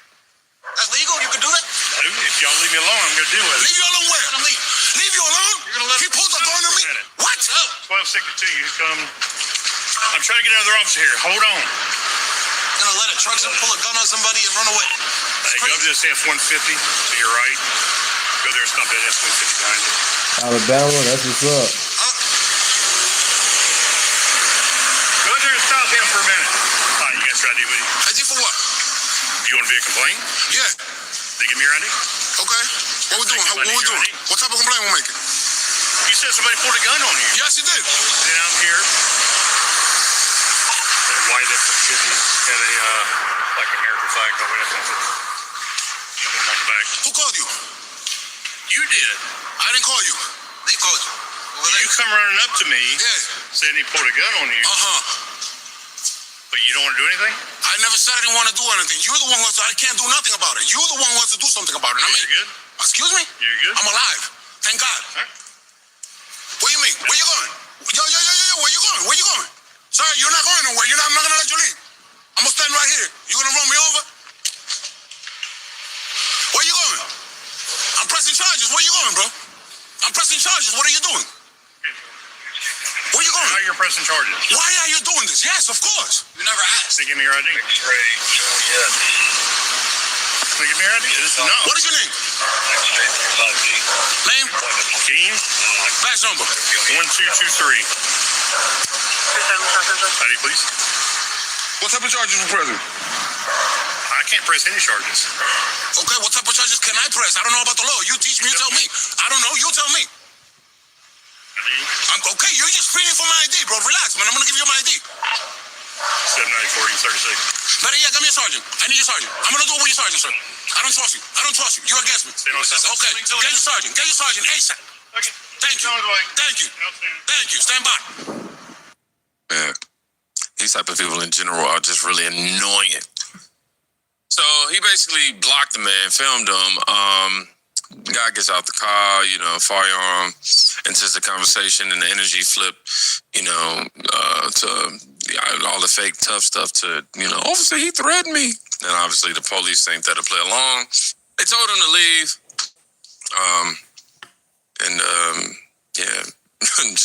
They just moved around, low-key.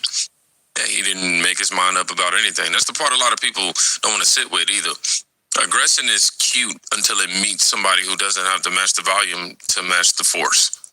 The story changes real quick. Excuse me. Now, after all that noise, listen to a black woman who actually lived inside the machine for 20 years. People don't want to hear the truth. The truth is bitter, but we have to swallow it. The Democratic Party, I voted for over 20 years of my life. I voted for Barack Obama when he said he was going to bring hope and change. And yes, we can, and no, we didn't. The jobs didn't come. The better schools didn't come. The investment in our communities did not come. National security, our borders are open. We're not safe. We're not safe. And we've got to stop thinking as black and white and purple and Arab. We think it as Americans. And that You have to remember, Donald Trump is the head of Trump Organization, and when you look into that organization, it is filled with blacks, whites, Hispanics, Arabs, Asians. It's different religions, different creeds. People don't want to hear the truth. The truth is. Now, she voted for Obama twice. 20 years of the same Democrat parties. Same promises about jobs, schools, and communities. And she finally said the part that wasn't quiet at all. The results never showed up. Borders wide open at the time. Neighborhoods still struggling. And the message always stayed the same. Keep voting the same way, and maybe next time it'll be different. She didn't switch because somebody on the internet made a good point either. She switched because she got tired of waiting on a delivery that never came. I'd be tired too. It's not betrayal, man. It's accounting. And when black people start doing their own accounting, watch who shows up to call them names. Booker T. Washington warned us about all these jigaboos, the Jasmine Crockett's, and the D.L. Hughley's, and the Maxine Waters, and the Cory Booker, and the Hakeem Jeffries. People like this do nothing but stir up problems and drama and trouble and capitalize off of it. Booker T. Washington said, and I quote, "There is another class of colored people who makes a business of keeping the trouble, okay, the wrong and the hardship of the Negro race before the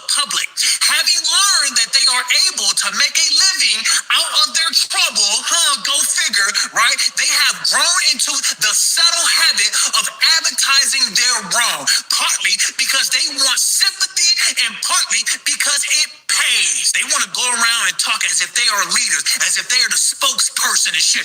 D.L. Hughley makes me sick. He is attacking Officer Tatum right now. And what he said was probably one of the most disturbing, disgusting, toxic behavior I've ever seen from a black man. Mind you, a 61-year-old freaking black man. He decides to post Officer Tatum's wife photo, basically making fun of him because he's married to a white woman. You have got to be shitting me, man. Who are you fooling? You work for the white. You know, I can't stand people like this. I can't stand brothers like this. Like, they will try to call you out for associating yourself with white people, but they associate themselves with white people. Look at Don Lemon. Don Lemon has been going around for years talking about, oh, black people are white men are the devil. And he's getting punked out every night in his badonkadonk, right? Every night by a white man. DL, you should be ashamed of yourself. Sell out, you hypocrite. You're talking about a man who's not even 45 years old that has built a career, okay? Mind you, he used to be a police officer who put his life on the line every fucking day. And what did you do besides go out there and tell jokes that, mind you, nobody really thought was funny? Stop it. You know what I'm talking about. When the last time you heard somebody come home from the Kings of Comedy from back in the day and say, oh, that D.L. Hughley is funny than a motherfucker. For you to sit there and try to attack this man's family and who he chooses to love, especially knowing that, quite frank, everybody fucking diverse. Everybody got a little something in them. I'm gonna start calling you boy. You Toby. That's what I'm gonna start calling. I'm gonna call you Toby. His new nickname is Toby. Yeah, Toby. Get on stage and tell us a joke, Toby. Nobody's gonna laugh. You know what? Get on your morning show, boy. Get on your morning show, boy, Toby. And gossip a little bit, Toby. That's what you like to do, Toby. Yeah, Toby. I'm never prepared for that gunshot, like, ever. But he says, Booker T. Washington saw this coming a long time ago. He warned us about the people who made a living off the problem instead of the solution, the ones who need the attention to stay employed, you know. And D.L. Hughley going after Officer Tatum fits that exact description in this scenario. Attack the black man who refuses to recite the approved lines, call him every name in the book, and then protect the narrative at all costs. You know, that script hasn't changed at all. Only the cameras have, right? Right. And now this is the last one, because, you know, the same double standard doesn't stop at politics. It walks right into the house. Maybe it's just me, but I've never wanted to interact or date or marry a person who wants to make in front of my culture or try to pick at certain aspects of my culture. I don't know. I actually love myself, so why would I want to be with somebody who want to joke on those type of topics? It just doesn't make sense to me. I heard that thing. We make jokes about black people, I've been and we married to make white jokes woman about. long enough where I hear the smoke detectors now. I'm like, don't you hear that, Brandon? It's funny. Let me tell you. How exhausting, and this could just, everyone's different, that's fine. But how exhausting to be in like a relationship where you can't joke about each other's cultures? Like, if I was married to an Indian or Mexican, like, you know what I mean? My sister-in-law is Mexican, and we make jokes about each other's cultures. Like, this, like, living in a Fabergé egg, you know what I mean? Like, living in, just being so fragile where nothing is. What is funny about joking about black people? What is funny about joking about Hispanics? What is funny about that? Only white women would truly think that that is funny. So you're fragile because you don't want to talk negatively about other cultures? I understand white people like sleeping with their own children. I understand that y'all like eating babies. Y'all like having intercourse with animals. Like, I understand that the mass majority of Caucasian people, y'all have no boundaries. Y'all have no morals. Y'all are not connected to God or anything of natural order. You know, I understand, but that's not okay with other people. White people walk around this planet like y'all are fucking God. Don't nobody care about what you think is okay, white lady. The fact that that Hispanic woman is allowing you to make jokes about her culture shows how much she's a coon to her own people. I I've never met so many people come to America and allow their culture and allow their people to be disrespected, to be accepted by white people. I've never seen it. And the fact that this white woman feels so comfortable to get up here and act like her behavior is appropriate shows why we are where we are, because people keep falling behind white women. Let's not mention how white women are the creators of white men who like eating babies and touching on children. Literally. I'm so tired of you white women. Y'all are the beginning of the problems in America. Y'all are the beginning of the problems. Let's not mention how white women had to fight for equality when it comes to their men. Let's not mention how the things that we're going through in America is because white women wanted to be equal. White women wanted to be on a even playing field. Right, you see, she's talking with a damn bonnet on her goddamn head. Take that damn bonnet off. With men. Let's not mention that. White women want to be able to sit on a podcast and disrespect a black man who is clearly insecure within his blackness. This nigga hate himself.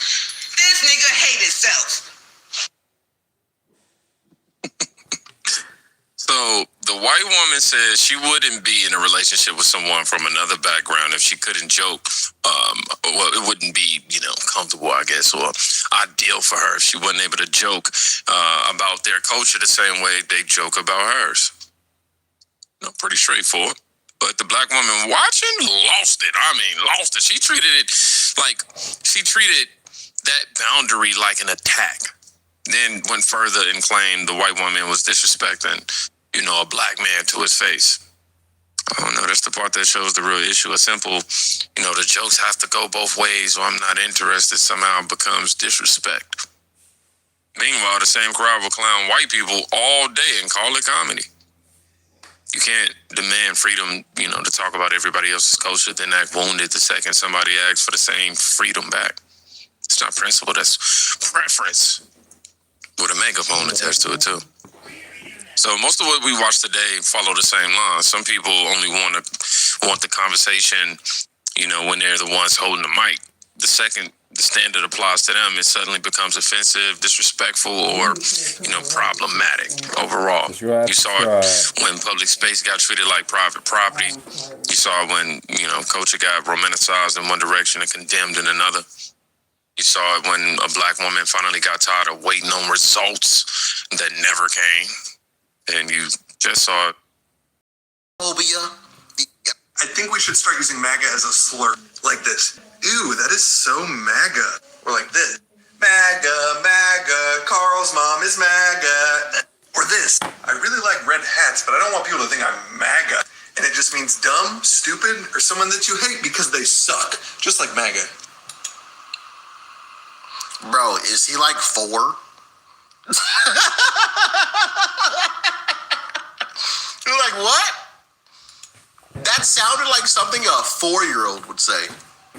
MAGA, MAGA, you're MAGA. What? Are you an adult, sir? Bro, these people, man, these leftists, these far leftists, boy, I tell you, you think that is like bad to say for us? Okay. So if I'm a straight woman who finds it unattractive that a man I want finds men attractive, that is wrong. It makes you homophobic. Which is what this entire conversation is about. With you straight people not wanting to date bi or pansexual people because you're Okay, just stop it, bro. I'm so sick of this. So because she prefers a straight man that doesn't like men, she's all of a sudden terrified of gay people? Because that's what phobia is. Arachnophobia, the irrational fear of...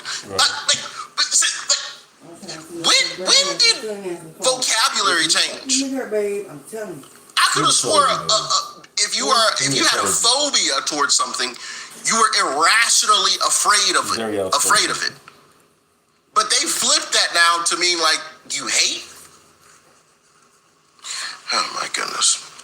But then also their definition of hate is completely skewed. So because you don't want it, you all of a sudden just have Well, you just hate gay people. Because I don't want to date a gay person? How does that make any sense?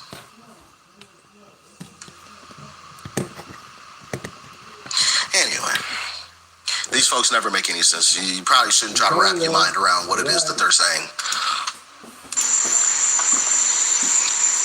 Why is it like when we go out to eat and they put us by the watchy people, why they be looking like positive? Like, why they be like clutching their pearls? Why they be doing that shit? Like, you know why they do it. You know good and darn well why they do it. You know why. We done seen the videos. Some of his family members, some of my family members, we know exactly why. Now, that's not to say that there aren't, hooligan white people out there too, right? Because there are. I've seen the videos, okay? But yeah, we know why. I don't even like being around, the ends. Just say that. Because I always say there's a difference between black people and the ends, okay? The NIGGA, right? There's a big difference. Big difference. We look the same, don't act the same. But even me personally, I don't want to be around them. Not at all. If I see those types walk into a place where I'm at, I leave. I'm not even joking. I'm not bullshitting. I leave. I'm not kidding. I'm out. I was at where was I at? One of my homies had a birthday party for his kid. I pulled up just to show love. And some of those types of people walked in. And I looked at him, was like, yo, you know these folks? Like, these some, I said it, all right? I'm not going to say it right now because YouTube ain't going to like that too much. I was like, hey, who is these, like, bro, you gotta talk to me, like, you know what I'm saying? Like, do I need to get up out of here or what? Who these folks? Like, they ain't looking right to me. And of course, he let me know who they were and that everything was cool. They ended up not being those types of folks. It was chill, but yeah. Hey, listen, I don't play. I don't play at all. If you give me that vibe, hey, listen, I'm out. I might be wrong about it, but I'm leaving. I'm not taking a chance. It's not. Folks, here is white privilege in video form. I'm a white, middle-aged man. I don't get much grief for wearing this. Now, I know if I had more melanin, if I was a woman, if I was a minority, this would not be as easy a thing to do. Bro, it's so weird to me how these white liberals think that they have life made better than us black folks. Simply because they're white. Oh, my life is so much easier and better than yours. Actually, sir, if you want me to be honest, my life is probably 10 times better than yours. Probably 1,000 if we're being honest. My life is amazing. It's beautiful. And I'm black. And you're white. So what's that mean? It has nothing to do with your skin color. Your life is a product of your choices and your decisions. That ain't got nothing to do with skin color. But of course, these white liberals think they still own us. My goodness. You really can't make it up, man. You really can't. Anyway, next clip. Well, hello. Good morning. I don't know if you've noticed, but we're starting a revolution. Women are starting to organize, and we're all gathering together, and we're going to join together and help each other to escape the patriarchy. And I'm going to help. I'm going to help lead this thing. So if you want to help me, let me know in the comments. Because I'm going to need some help. And I can't do it alone. But I would like to kick this thing off by saying, come join me in my matriarchy. Are you done with men? Let's go. Let's fucking go!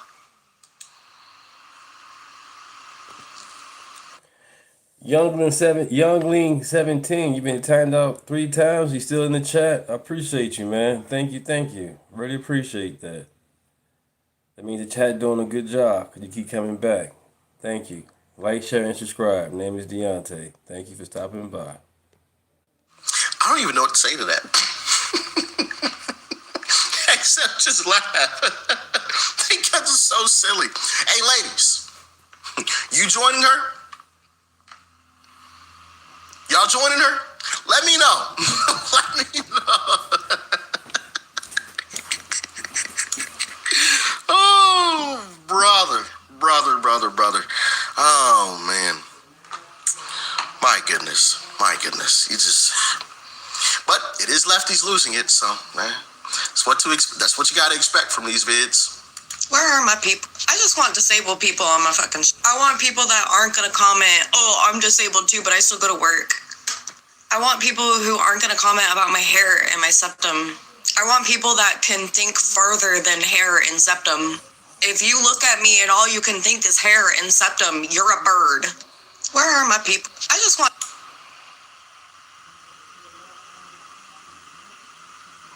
I got a genuine question.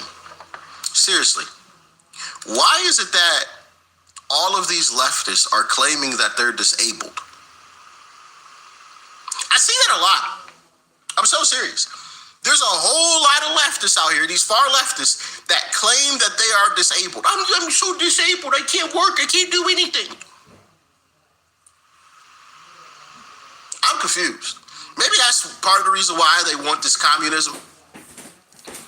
Because I believe anybody who will want that is just lazy. And so maybe that's why. I don't know. What do y'all think? But anyway, I'm going to end this episode here. If you guys enjoyed it, I got an entire playlist for you.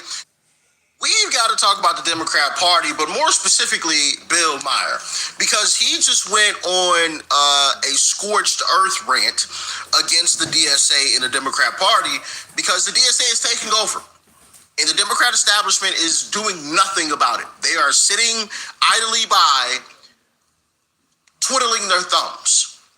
And here is the problem with this entire situation, at least from a Democrat's perspective, at least. The DSA isn't going to win in general elections against Republicans. They're just not. In Michigan, for example, if Abdul Saeed, whatever his name is, whatever, if he gets the nomination, he's going to lose to the Republican. That's going to be another flip seat for Republicans. Right? That should be a win for Democrats if the establishment candidate gets in, right? But if the DSA wins out, which they're projected to get the nomination right now, Abdul Saeed is leading ahead of the establishment candidate. He's going to lose to the Republican. Now, for us folks, that's fantastic. It's great, right? Republicans get another win. But for a Democrat like Bill Maher, they're panicking. They're absolutely panicking, and a lot of them are actually pissed. So with that being said, let's hop into this video clip of Bill Maher going off on the DSA and the Democrat Party. Make sure you guys smack that like button, subscribe if you are new, and let's jump in. And finally, new rule, Donald Trump has told 1 trillion lies, but when he says the Democratic Socialists of America are actually communist, that's not one of them. And it's not hard to prove it, just by quoting the DSA and their candidates. It gives me no pleasure to have to do this. I'd much rather keep going the good vibes from my summer vacation. I had an awesome one, by the way. I totally got a girlfriend at Bible camp.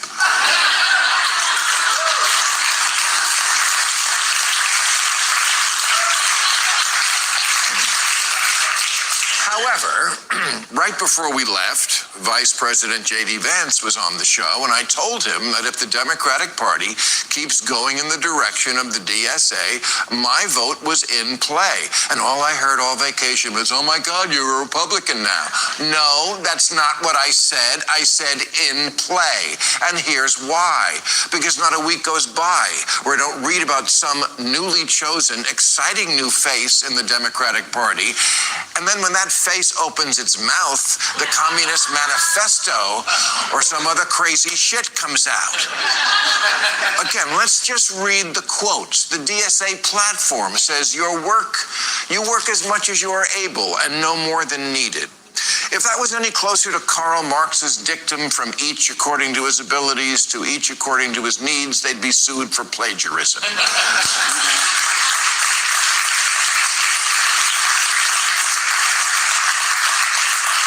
Not to leave any doubt, New York Mayor.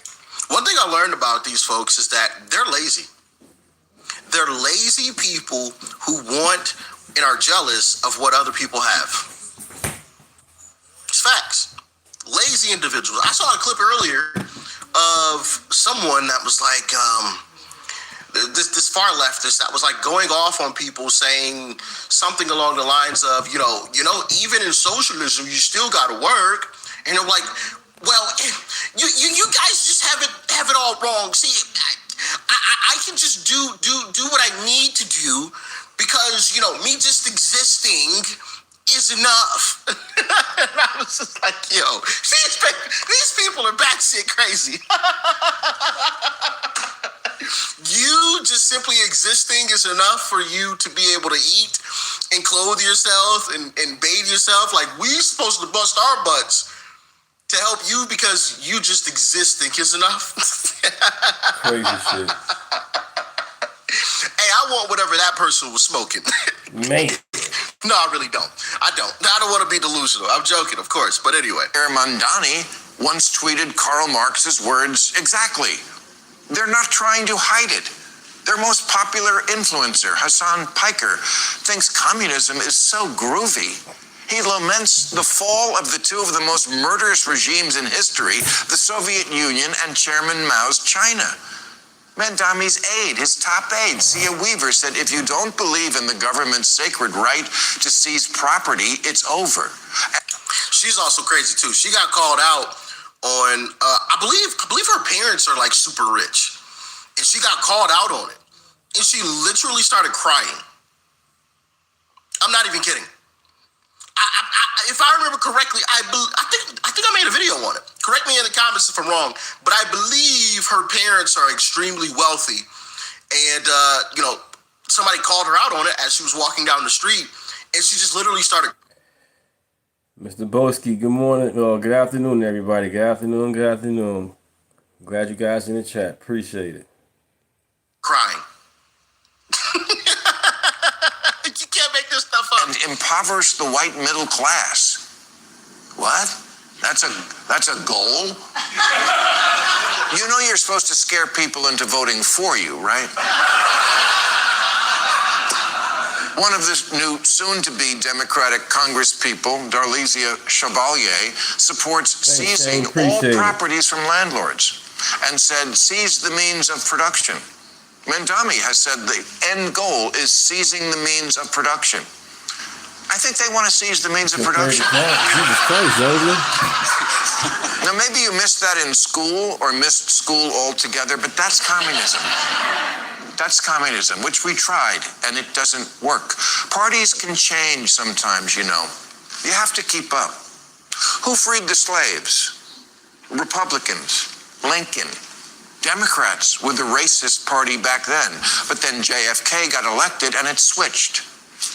The DSA itself has switched, even 5 years ago. It shunned communists. That changed. Things change.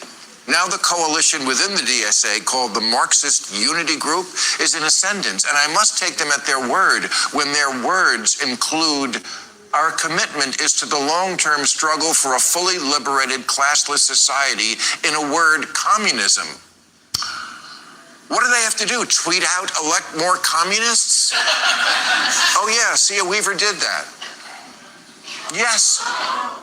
Good, I'm glad you're shocked. People gotta realize this is going on. And this is why I don't like the DSA title. They're communists. So call them that. Don't call them Democratic Socialist. I'm a Democratic Socialist. No, you're a communist. You're a communist.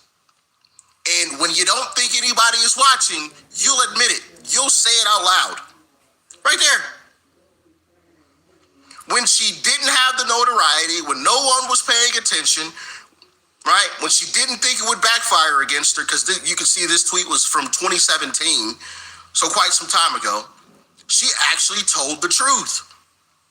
But now she comes out and says that, they know they'll definitely lose elections. So of course they're not gonna come out and tell you exactly what it is they are, or exactly what it is that they want to do. They're gonna do exactly what the new governor of Virginia did, Abigail Spanberger, right? They're gonna hide their hands. They're not gonna throw rocks yet, but they're gonna hide their hands. Oh no, we don't want to abolish the police. That's no. Yeah, you do. And then as soon as they get in office, as soon as Democrats elect them, that's exactly what they're going to do. Exactly what they're going to do. But they know that's super unpopular in a general, right? So they'll never tell you this stuff up front.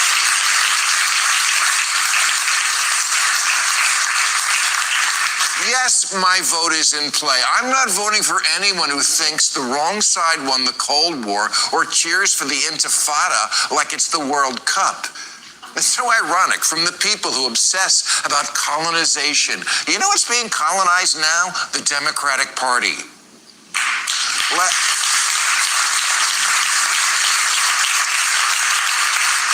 Last month, 2 Democratic congressmen released an open pledge they wanted their fellow Democratic members to sign. It said, "We are capitalist, not socialist. We want safety, not lawlessness. We are proud, not ashamed of America." These should not be hard words for a congressional Democrat to sign on to. You know how many did? 8. Yep. 8 out of 212. I talked about Guys, this. really, there's got to be an easier way to lose the swing states.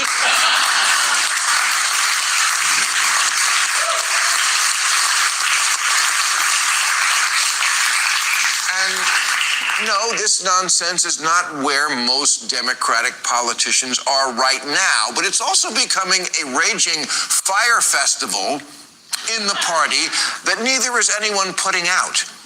People are... Yeah, the politicians aren't there yet, but that's because they realize it's super unpopular. But the base, the voting base, 100% is.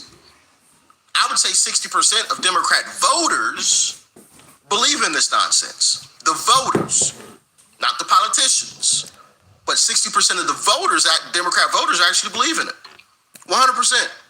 Hook, line, and sinker. But the problem is not even all of the Democrat voters believe in it. So you have a problem there. The independents definitely don't believe in it, and obviously Republicans, we for sure don't believe in it. So yeah, you're not going to win these races against Republicans. You're going to lose, but you're caught in between a rock and a hard place because most of your voters do believe in it. So what do? Actually getting elected now, who literally don't think we should have police or prisons or borders. And again, they're not lying about who they are. The media is. Ask Ms. Chevalier about the border. She says, yes, literally abolish the border. You know, if you call a woman a whore and everyone gasps, and then the woman says, oh, no, he's right, I'm literally a prostitute. Believe her. This crowd literally wants to get rid of our form of government, the Senate, but also, and I quote, replace the president and Supreme Court chosen by and subordinate to Congress. Yeah, no biggie. Just taking the very essence of our government, which is 3 branches checking each other and shit-canning 2.5 of them. Who could be this nuts? I'll tell you who. Morons who are still wearing COVID masks in 2026. Nah, you're right. He is right, bro. Why in the world do people still wear those masks, bro? Take that like, shit that's off. just silly. That is absolutely silly. But yeah, Big Mike. there are some folks who Shane? see the writing on the wall. Hakeem Jeffries sees it. He called up Bernie behind the scenes and told him to relax and chill out and stop endorsing these communists. Bernie said no. Because Bernie also sees the reality as well. And that reality is most of the Democrat voting base believes in this stuff. So they can win Democrat elections. They can win these primaries. Big Mike is musty. They can beat out the establishment in these primaries. The problem is in the general. That's where they're going to have major issues. Which, hey, it's great for us. More Republicans get the win, right? And more than likely, because of this, in part because of this will be the fourth time in 100 years that the party in power remains in power post the midterms. The fourth time in 100 years. You know, mark my words. I've said this probably in like 10 videos now. So when it happens, you heard it here first. I've been saying this for quite some time now. This will be the fourth time. In part due to these communists taking over the Democrat Party. And I believe America is going to send them a very, very strong message. And that message is, we ain't fucking doing it. Yeah, I didn't bleep that out. I'm not censoring it, nothing. Because I'm serious. We are doing it. We are not turning into a communist country. If you want that, go somewhere else. Go somewhere else. It ain't happening here. And that's the message that I think we're all going to send these folks. And it's going to be loud and clear. Because, of course, you know, post these midterms, they're not going to give up. But then come 2028, when we curb stomp them, electorally, of course, I'm not talking about actual violence, I'm talking about electorally curb stomp them via voting, curb stomp them, all right? I want to make that 100% clear. I'm talking about voting, all right? Right, voting, you guys. Being like the leftists, the Democrats and they fucking feelings. We're going to vote their ass up out of here. Get to the polls early. We got to get to the polls late. Vote, get there. Get our votes heard.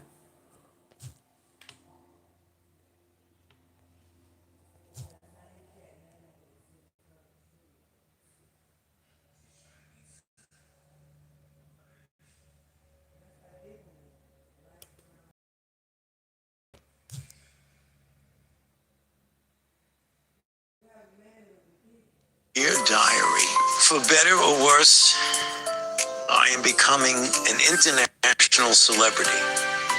Calls from all over the world.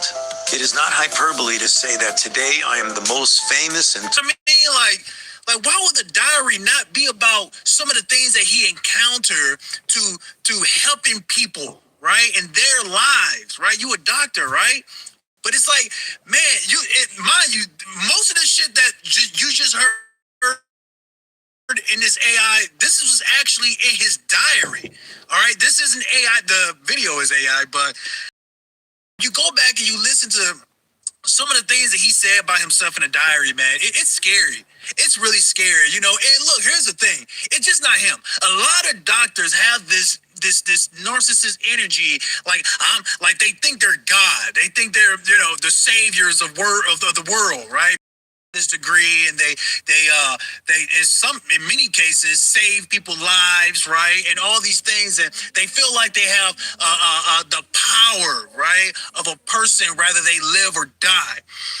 And you know, this is a narcissist behavior, man. It's a damn shame of what's going on and what they did and what they lied to the American people.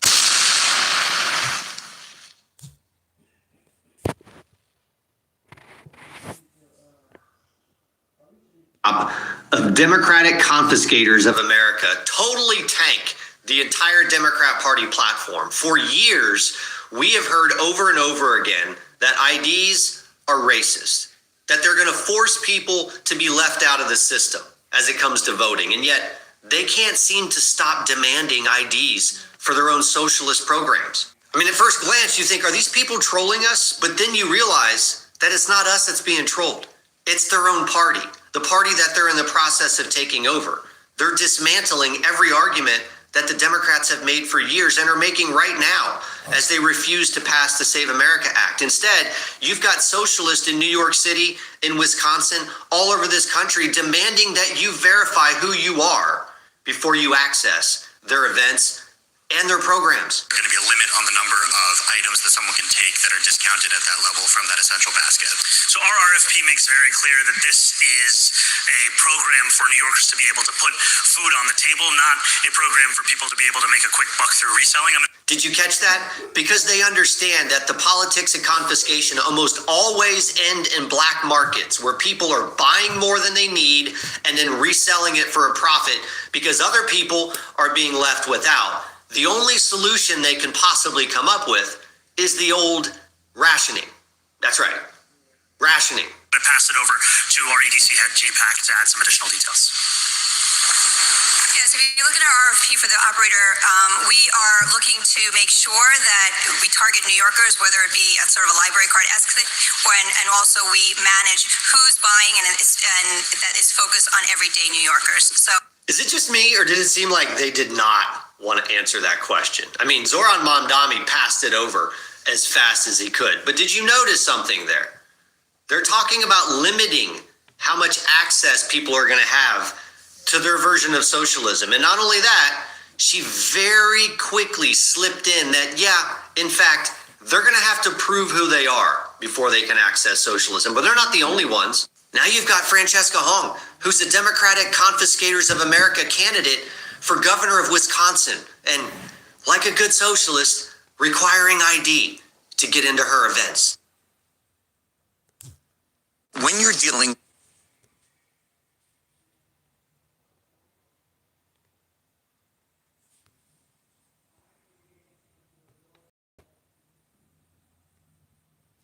people by a bunch of mentally unstable criminals that reap havoc, over the last 48 hours. The videos that you all have been witnessing, circulating throughout social media, which, mind you, I genuinely believe that this was all orchestrated, that this was planned, because as you all seen through videos, it is nothing but men, young men that are being let into the country, Now, speculation says that a lot of these men are men that were let out of prison, and told to do this. You have a lot of other videos that are liberals there. Come on, it was a video of this lady literally, come on guys, come on, she's a liberal. Come on guys. We have been seeing these people not only reap havoc, but, they're breaking into people's homes, Now, keep in mind, this UK is not America, all right? If someone is breaking into your home, you literally cannot do anything about it. Think of UK as California, There's no way to protect themselves there. You have them beating up people on the streets, literally stumping these people. Now, this is a Muslim takeover, beating people on the street, women, children, family, men,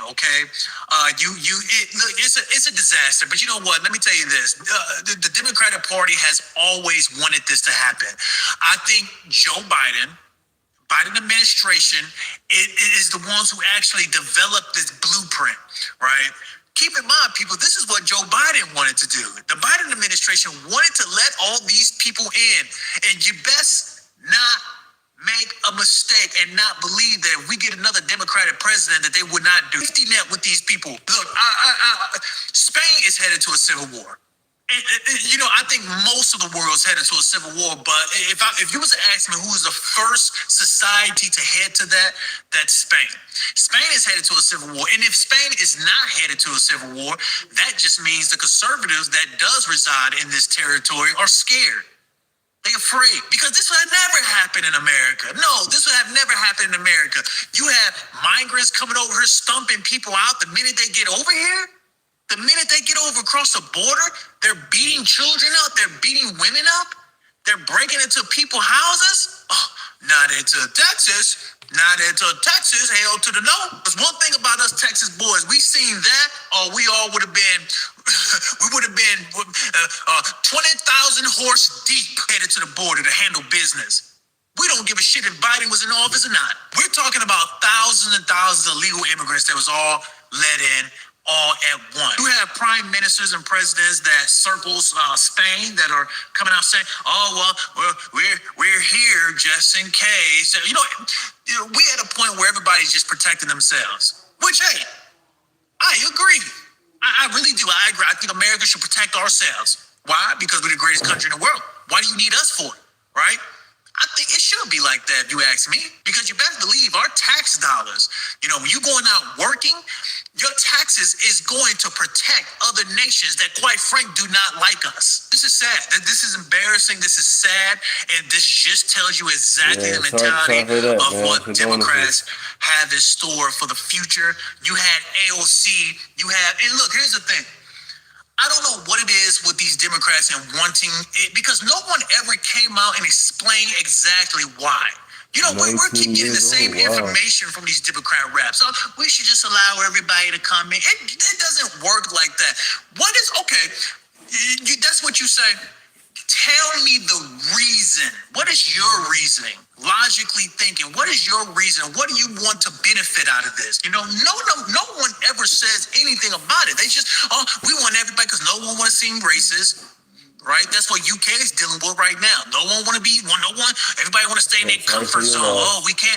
It's Muslims coming over here and terrorists. And it's just not Muslim. Don't keep it. You got people from Latin America. You got even people from Southern China, right? In territories in China that they're making them way into these safe cities, right? So we can't just say it's only Muslims. Literally no damn reason why Democrats are allowing this to happen throughout the world. Former Democrat representative that's to say, well, we need these illegal immigrants because they are the ones working the mediocre jobs, at the McDonald's and all these things, cleaning my houses and stuff like that, right? That's what they're saying, right? But if that's the reason, if that's your reason, then go ahead and say it. Why can't y'all say it? Oh, man, come on. We know why you all don't want to say it. I mean, looking at these videos is something out of a damn horror film. This looks like literally World War Z. Like, this is straight zombie, right? And here's the thing. If you fight back against something like this, as you all witnessed when this is going on in the Biden administration, even with here in Texas, we was like, we're going to put some barbed wires up. We don't want these people in. They tried to sue Texas. Yes, Biden administration and his DOJ tried to sue Texas for taking upon themselves to handle business because Biden administration did not want this. They did not want us to handle business, right? They wanted people to just come up in here only to secure votes. And look, they still lost. Now my question is, what's to happen? Right? What is going to happen moving forward, right, with Spain? What is going on right now? Right? Or bigger question is our tax dollars going to go there to clean up the shit and to aid them?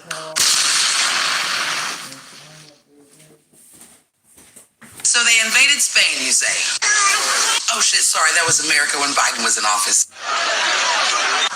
Dang it, that's another clip of America when Biden was in office.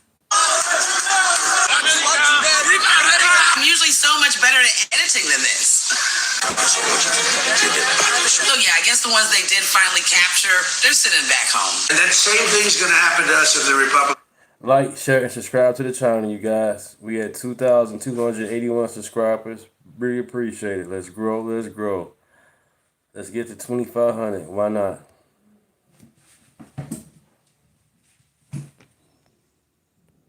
Don't get elected. Exactly, Daddy. It's not like we haven't been here before.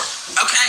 Dear Diary, the press is going wild with me. I thought that was a joke. I mean, what 78-year-old straight man keeps a fucking diary? I mean, okay?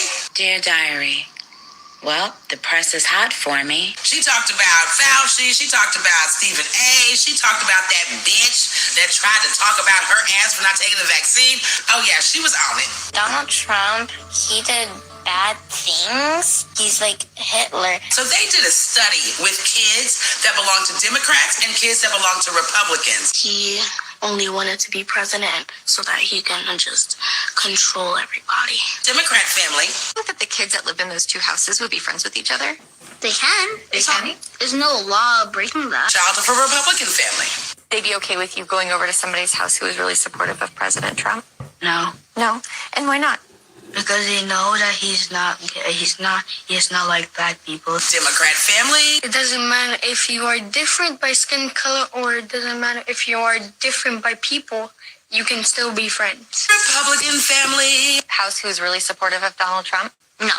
My mom and dad don't like Donald Trump at all. Not a single Be okay going over to somebody's house whose family really likes Kamala Harris? It can be fine. It's just about the personality of the people. This is why I feel like cases like Carmelo Anthony happen, because you make these kids a victim before they even step outside.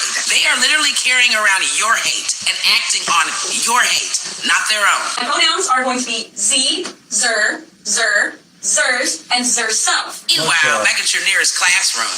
Oh, she, her, hers, herself. That's what we know. Yes, but I am gender neutral, so I am not a female nor am I a male. It's going to be a long year for you. He or he, you would refer as Z.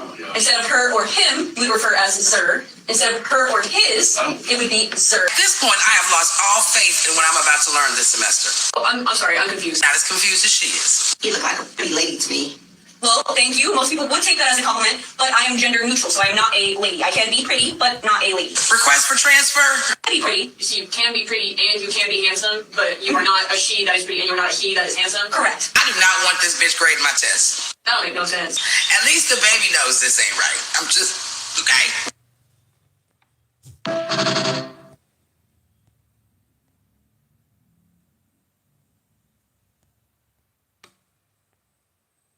They can't control. It's called the DSA, the Democratic Socialists of America. You guessed it, Mandami's a part of the gang. You created this monster and now you're shocked that it bites. The DSA wants to abolish prisons, not reform, not fix, abolish. So we're going to put up on the screen a few of the things that are part of your platform, and I want to ask you, just give me sort of a true or false on these. Abolish the Senate. True. Okay. Replace the presidency and Supreme Court as we now know them. Yep. Abolish ICE. Absolutely. Abolish borders and give amnesty to anyone currently in the U.S. illegally. As a long-term plan, yep. Defund the Pentagon. Absolutely. Abolish prisons, at least in large part. Yeah, again, that as part of a long-term program, yeah. Serial killers. So, Chad, you know what I'm saying? So, we is a threat to America. MAGA is a threat to America. We love the Constitution. We respect the Constitution. Yo, MAGA don't like the Constitution. Trump trying to get rid of the Constitution. Trump don't respect it. He's trying to get rid of it. He's a dictator. He's a fascist. And this bitch just telling you right in your fucking face she want to get rid of the Constitution. And you guys gonna vote for this shit in. Make that make fucking sense. She just telling you she don't like the Constitution. You guys gonna vote her in. But you telling us Trump is destroying the Constitution. How does that fucking work? How? Make that make sense. They telling you get rid of the Senate, get rid of the presidency, get rid of all the. Really? Wow, that's crazy. You guys are y'all need Jesus for real. Predators, career violent monsters. You guys find them in Jesus' name. Find Jesus. You guys are for y'all. That's I'm lost words for the moment. Just let them out. And you let these people operate under your party's name. Daria Lisa Avila Chevalier. She's running for Congress in New York's 13th district. She has said a number of things in now deleted posts between 2018 and 2022 on social media, including that she wants to abolish borders, abolish prisons, and police is abolishing all those things is, quote, possible, necessary, and the only moral way forward. She has also said that all deportation is wrong and, quote, yes, literally abolish the border. She's also made some anti-American comments saying, quote, this country is an effing disgrace in another post. She also added, quote, I forgot to get napkins, so I just wiped my hand on the American flag behind me in yet another post. And that, my friends, is why we need to elect Daria Lisa Avila Chevalier.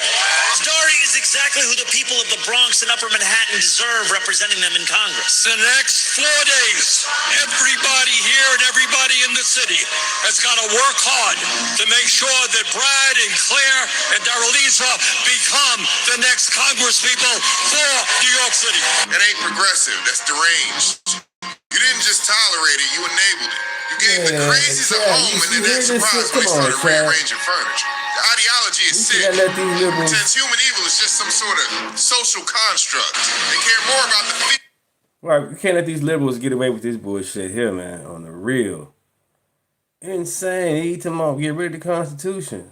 But matter of us MAGAs, or us America First people that loves America. You can be a Democrat still, whatever. They want to get rid of the Constitution. She wiped her ass herself with the American flag. Crazy.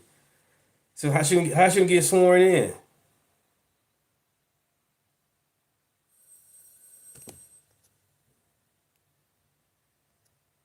Feelings of the predator instead of the blood of the victims. So either you burn this thing to the ground or you get out the way.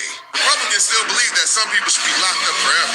They still believe America's worth protecting. If you're finally done making excuses for the inmates running the asylum, then come over to the Republican side. Together we can put this garbage in the ground where it belongs. But at the very least, drop the Democrat name. I'm convinced these people are not right in the head and they should be mentally evaluated before holding any seat in public office.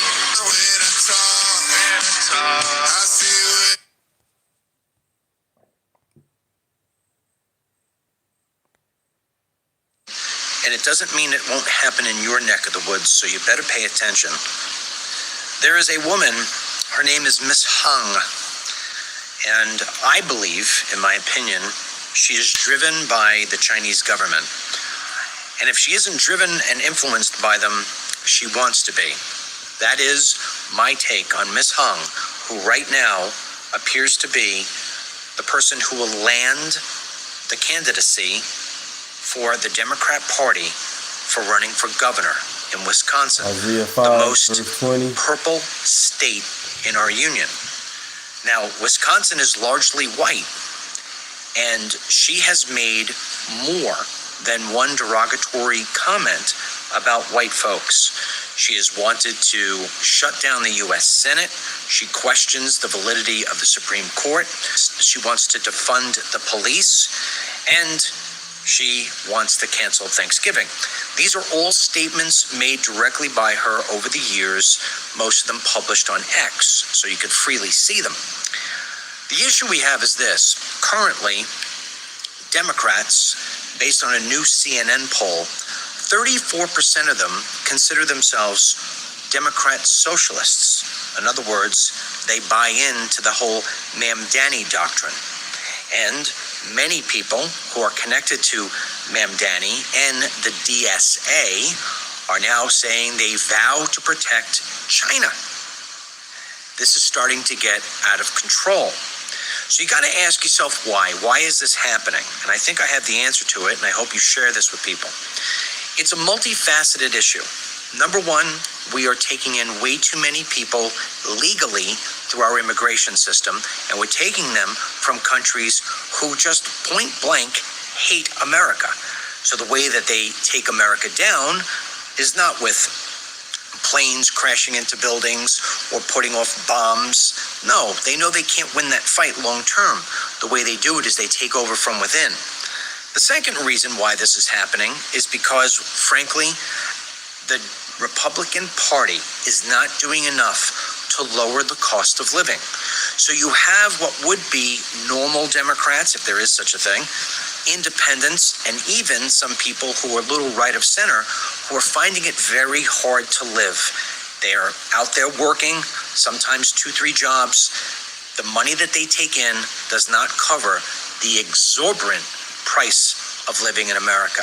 We must lower the prices for American citizens, and that's the way we get our country back, and that's the way we stem our beliefs in the system to which we were founded on.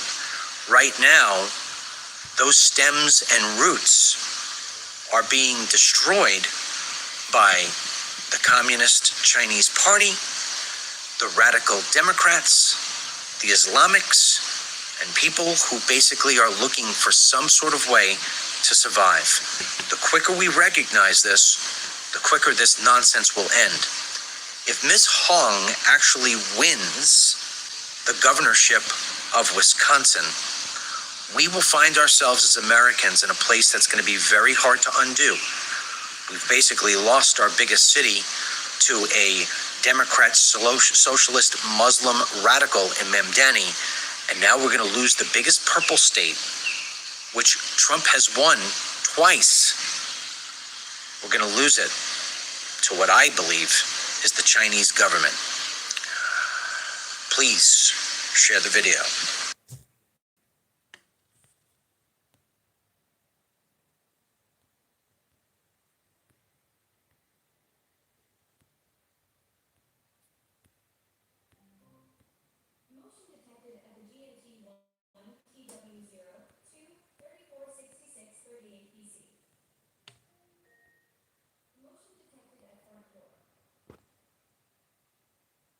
however you say his name, American government situation is really disturbing me, and I want to fight someone.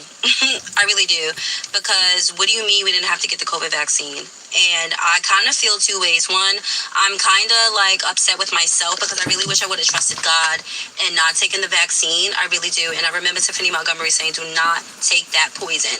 But I didn't take it because I was fearful about COVID. I took it because I really needed a job. And at the time, the only job that was available to me was a job in healthcare. And you couldn't work in any healthcare system and not get the vaccine. You just couldn't. Like, it was a no. And I was like desperate at this point. I had just came from a stint of like sleeping in my car for a couple of months of like, I need a job. And that was the first job that was available to me. And I took the vaccine. But as soon as I took the vaccine, my period stopped. My ovaries shut down. I went to the doctor, and the doctor's like, are you still getting your period? I'm like, yeah, well, it's like intermittent. And he's like, yeah, well, your body's functioning like a 7-year-old woman in menopause. And I was 32 at the time. And he's like, you know, the only way for you to have children is to freeze your eggs right now, try to do an IVF cycle, or donor eggs. I tried the IVF cycle from the hospital that I was working in, failed miserably, okay? I needed like 4 more rounds.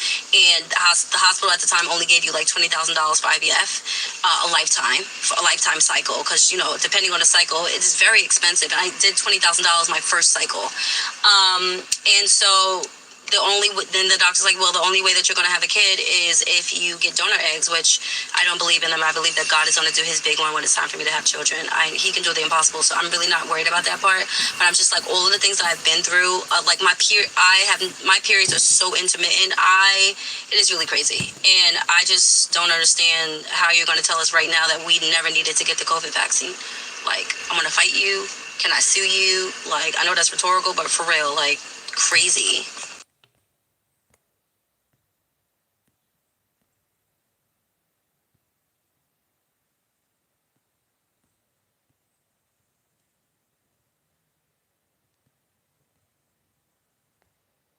Democrat socialists.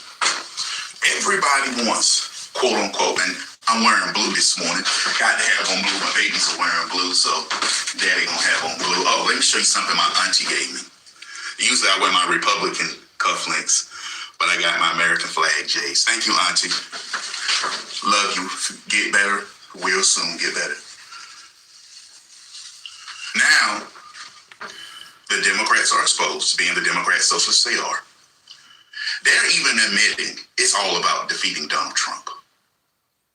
They will openly lie and say China is giving our enemies weapons just so we can have a conflict with them so they can try to pile as much on as they can so that President Trump will take a hit in the polls. Now, Iran has told President Trump, hold up, okay, the bombs is working. I really wish he wouldn't hold up and go on and do it. Oh, so you support just bombing people. Yes, that's how you win wars. When you bomb the people and they tell their government, stop it. That's how you do it. Oh, that's too long. That's not thick enough. That's not thick enough. I want it a little bit thick. I want my Windsor knot a little bit thicker. There we go. See, you got to know how to do that thing. But that's how you win wars. How do we win World War II? Well, we bombed Germany into oblivion. We bombed Japan into oblivion. And Italy, the same. But this, even China released a statement like, this isn't true. We're not doing this. China released a statement. Take a look. Rebuild its short-range air defenses after the U.S. and Israel took out its air defenses as part of Epic Fury. China's foreign ministry is denying the report, and President Trump questioned whether it is true based on past conversations he has had with China's President Xi, who is slated to visit the White House on September 24th. Thank you. Well, that would be surprising. I mean, things like that happen, but that would be surprising. He told me very strongly he wouldn't partake. But he knows I'd be quite disappointed. The relevant reports are inconsistent with the facts and completely groundless. China buys roughly 90% of Iran's exported crude. See that? Even the Chinese are like, this didn't happen. But Democrats want to bring down America and President Trump so bad. And yes, for all the woke right who hate to see it, yeah, I'm wearing an American Israeli pin. Because, you know, the woke right is just as worse as the liberal left. They would rather see America lose, just like the Democrats. Congratulations, unvaccinated. I admire you all. And if you're not vaccinated, you should also admire us. For we withstood the greatest of pressures from partners, friends, colleagues, children, even doctors. People who are capable of such personality, courage, and critical ability are undoubtedly the best part of humanity. And they are everywhere. In every country, every city, every town. And they come in all ages, all races, all different languages, all different religions, all different beliefs. They are a special kind. They are the soldiers that every army of life wants to have in its ranks. They are the parents that every child wants to have, and the children that every parent dreams of having. They are beings above the average of their societies. They are the essence of the people that have built every single culture we know today and conquered every horizon. And they are there, next to you. Now, they may look normal, but they're superheroes. They did what others could not. They were a tree that withstood a hurricane of insults, discrimination, even social exclusion. And we did it because we thought we were alone. You're right, you guys. Be brave, man. We some heroes, man. Like, share, and subscribe. Pure blood, baby. Pure blood. We believed that we would be the only ones banned from our family's Christmas dinner table. We never saw anything so cruel. A lot of them lost their jobs, their careers, their money, their friends. But they didn't care. Despite suffering discrimination, humiliation, betrayal, and yet we kept going. And never in the history of this planet has Earth seen such strength in the face of such casting. Now we know who the best people on this planet are. Men, women, young, old, rich, poor, of all races and religions. The unvaccinated were the only ones able to resist when everything else around them collapsed. And that's you. You passed an unimaginable test, and not even the toughest of Marines were able to. You are made of the same stuff that the greatest humans that have ever inhabited this planet were made of. And you should be proud.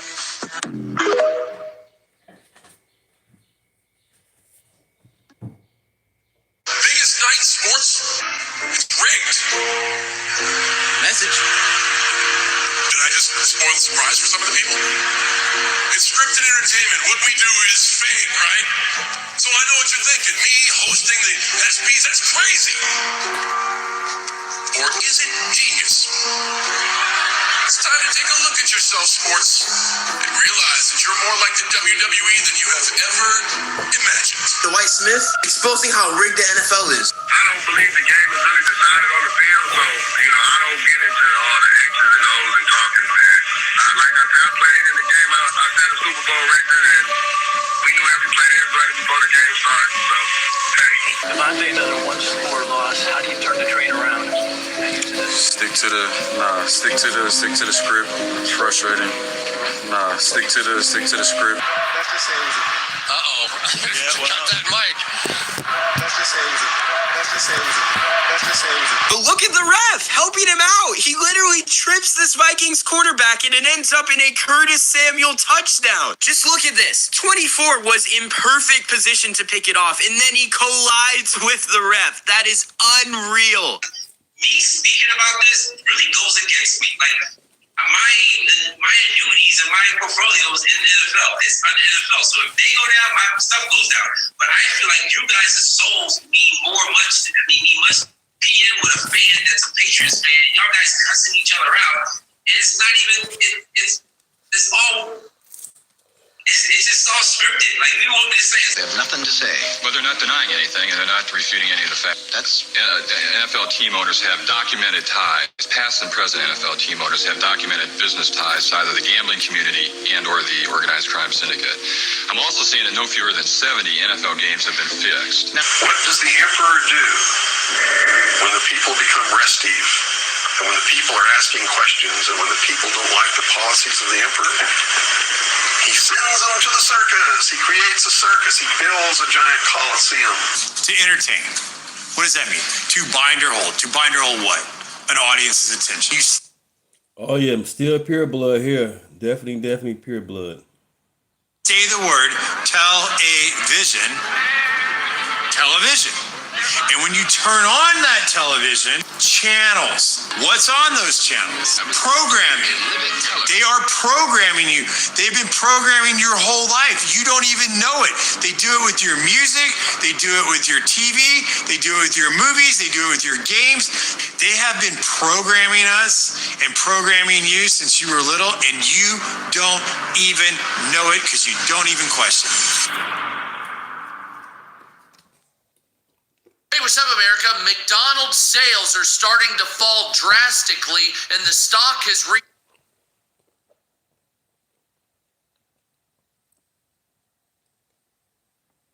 For one party, you have not seen a single group of people disproportionately voting for one party in almost the history of this country like black people have, which I think is a shame, and it's the reason why the black community is devastated the way it is. Because when you sell your soul to one party, they don't have to do anything for you, and they haven't done anything for black people. And then once you sell to one side, the other side don't have a vested interest in doing anything to support you because they'll never get your support anyway. I would argue, and my whole premise with this is I'm hopeful that black people will begin to consider their own self-interests when they vote outside of party line.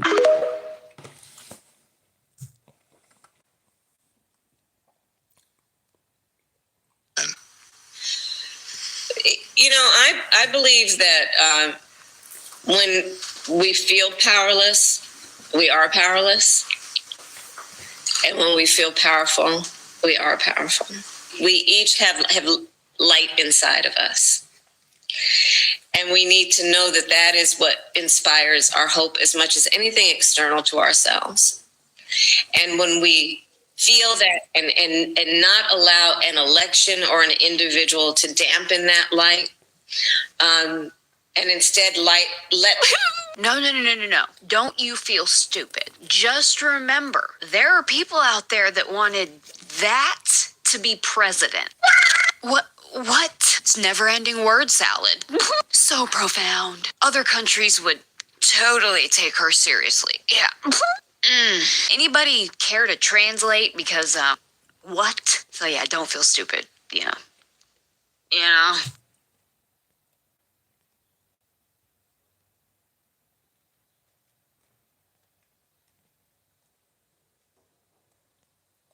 Other Republicans. I'm not like other black conservatives. I'm a pastor. I am not a politician. I am not a political activist. I am a pastor. I am not subservient to the Republican Party. All right, Kathy, I am not subservient to no party. I am vote Republican because they line up with my Christian values.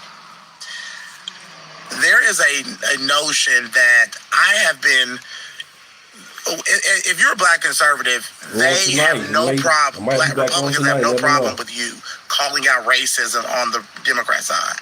Right, when I came into the party, I spent a lot of my time calling out, and my platform grew, and everybody loved it, right? When I was calling black people racist, and I was, right?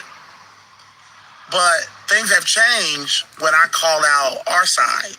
When there's racism in the Republican Party, when there's problems with us being able to reach black voters, when I, as a black person, tell the reason why we have problems reaching black voters, then you have a small percentage of Republicans that refuse to listen.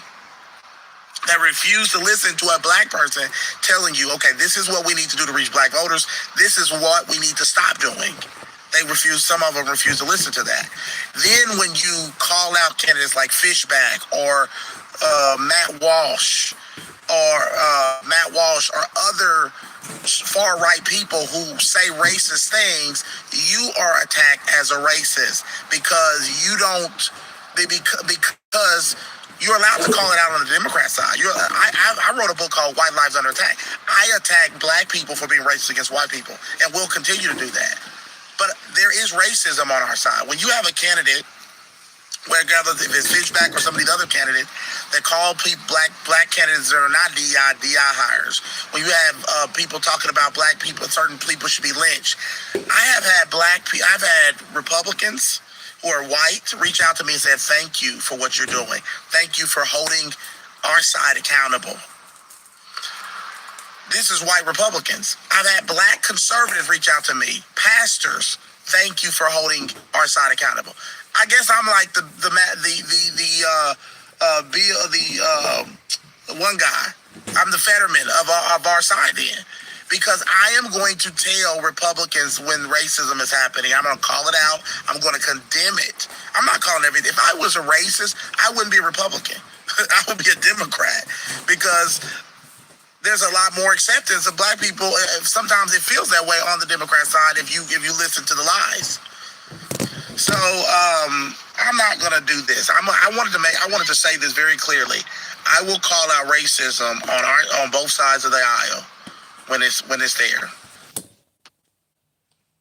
My eyes watered up watching this video of Black America before welfare, before gang culture. This was the Black community in the 1920s, 30s, 40s, and even 50s.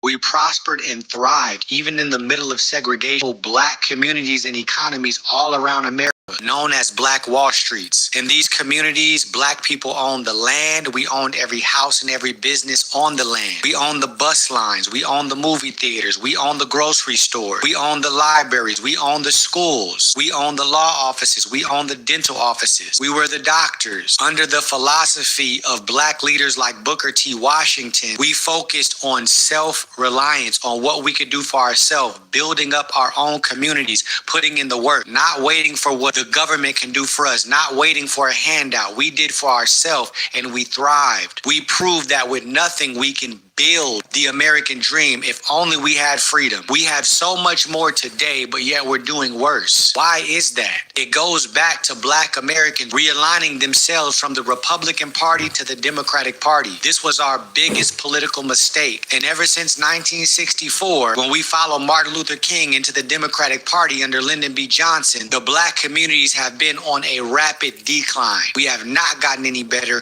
We have only gotten worse. That's because that was by design. To keep us broken, to keep us dysfunctional, to keep us poverty-stricken for generations so that we would remain dependent on the Democratic Party and loyal to them, guaranteeing our votes for generations. I speak about this in so much more detail and many other things in my best-selling book, How the Democrats Won the Blacks, From Physical to Mental Slavery. This book gives the true origins of both political parties and reveals the real events that took place that caused black Americans to realign from the Republican Party to the Democratic Party, all backed up by historical documentation and government reports. If you want the true history you were not taught in school, my book is available now for order. You can find the link in my bio or just comment the word book and I'll send the link right to your DM.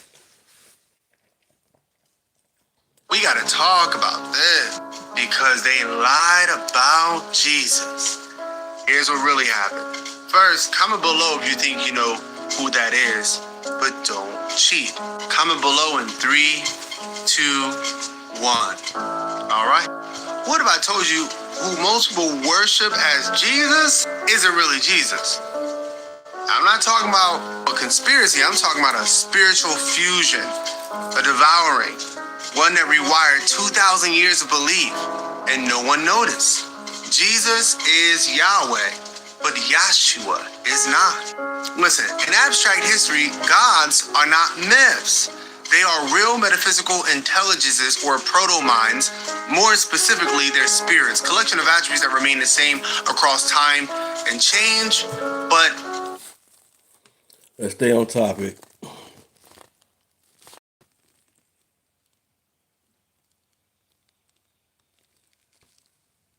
Me some hidden messages that were in it. We're going to talk about it.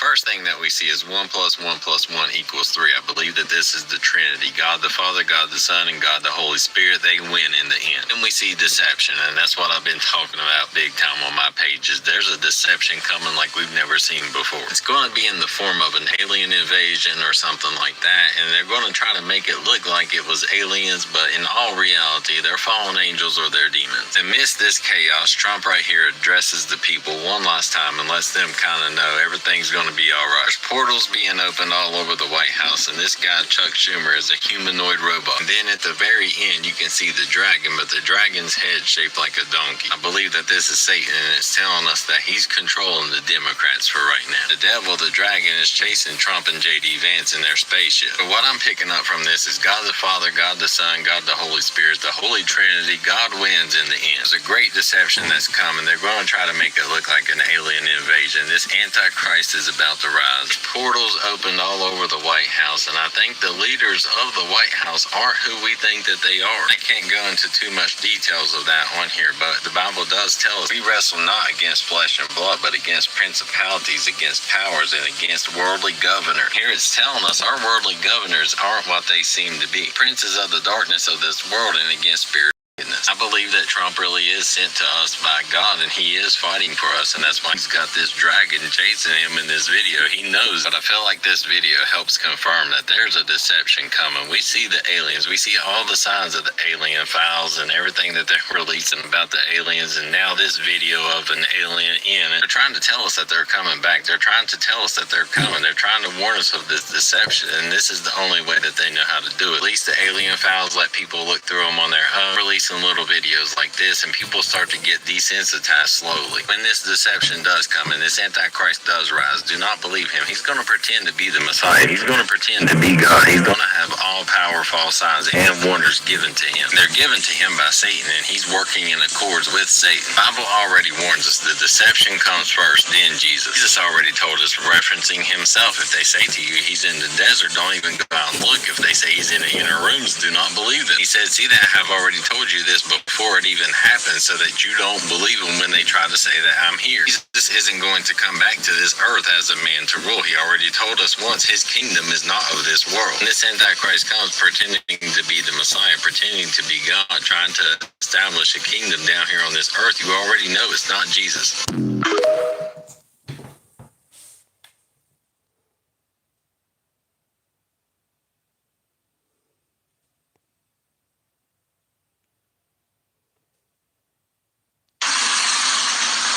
Drive. We have Vernon right here. Look at this. Look at all that. I want to show you. Walk with me. Because I want to show you while we're out here doing the work, showing what's happening, fighting for this, we're not going to allow anybody to keep playing in our faces. Nobody. Look at this. Abandoned. Yeah, this is Danny Carter.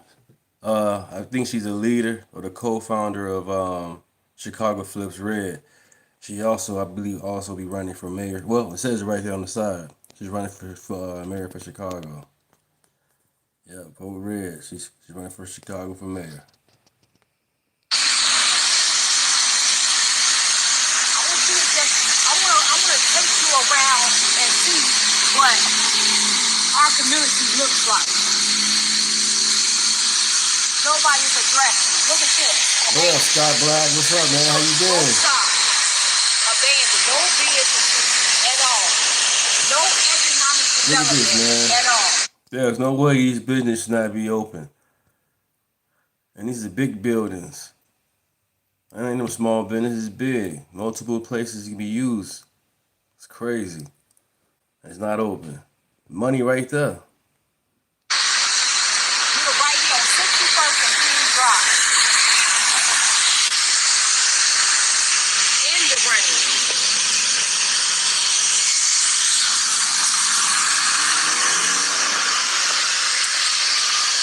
All over here, abandoned. But you got that sign. What is that sign? What's that? Keep it red. That's what's up, man. You got that sign. Hope for me. Hope for more. They're gonna keep a corner store open that's non-black owned. Yep, look. Yep. Abandoned. Vote for Anthony Driver though. Yeah, look at this. Look at this, guys. Look at this. All abandoned, but she said Right, one side is concerned, the other side is living. Not even safe. One side is not even safe. Look at that. We do got a Leering Center over there though. Yeah. After the sign gone. But look at what you see. So I guess the camera person, the cameraman, that should be Zoe. That's the co-host. Both of them. Chicago Flips Red. It's more to them. Those are the main two that kicked it off, I believe. You think we're going to keep voting for the same thing for people who don't even live in the community or even live in the city? You crazy. You're crazy. Okay, you know about Enough is enough. Man. Look at all of this up there. Look at that. Her and the Chicago Conservative, they be giving Brandon Johnson the flux, man, at the town hall meetings and all that, city hall meetings. Dennis, a few other people. They let him have it. And Brandon Johnson be looking stupid.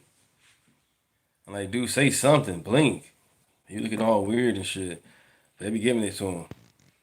They already told him that Trump gonna get his ass, and they coming for them seats when they come for elections. Up there.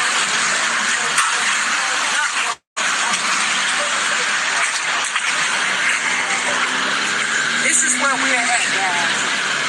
So from here on down, abandoned buildings on both sides. So when the kids go to the daycare center, look what they come out and see.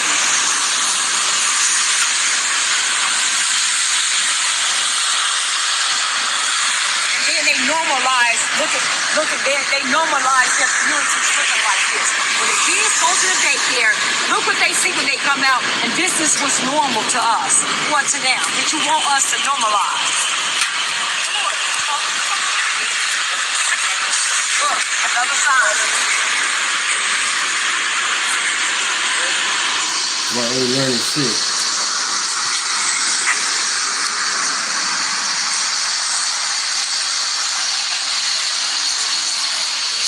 We have to actually vote for somebody who cares and who's out here doing the work and then doing the work. We're not playing any games no more. We're not cosplaying people to come here and pretend that they care about what's happening in our city, and especially in the blighted areas. We can't continue to vote for the same people. We have to vote people in who's from the community, who know the community, who care about the community. And they're showing you they care. Chicago is at a point of no return. We can't afford to allow anybody to get in those seats, listen back, who don't care about Chicago. If we do, it's over for Chicago.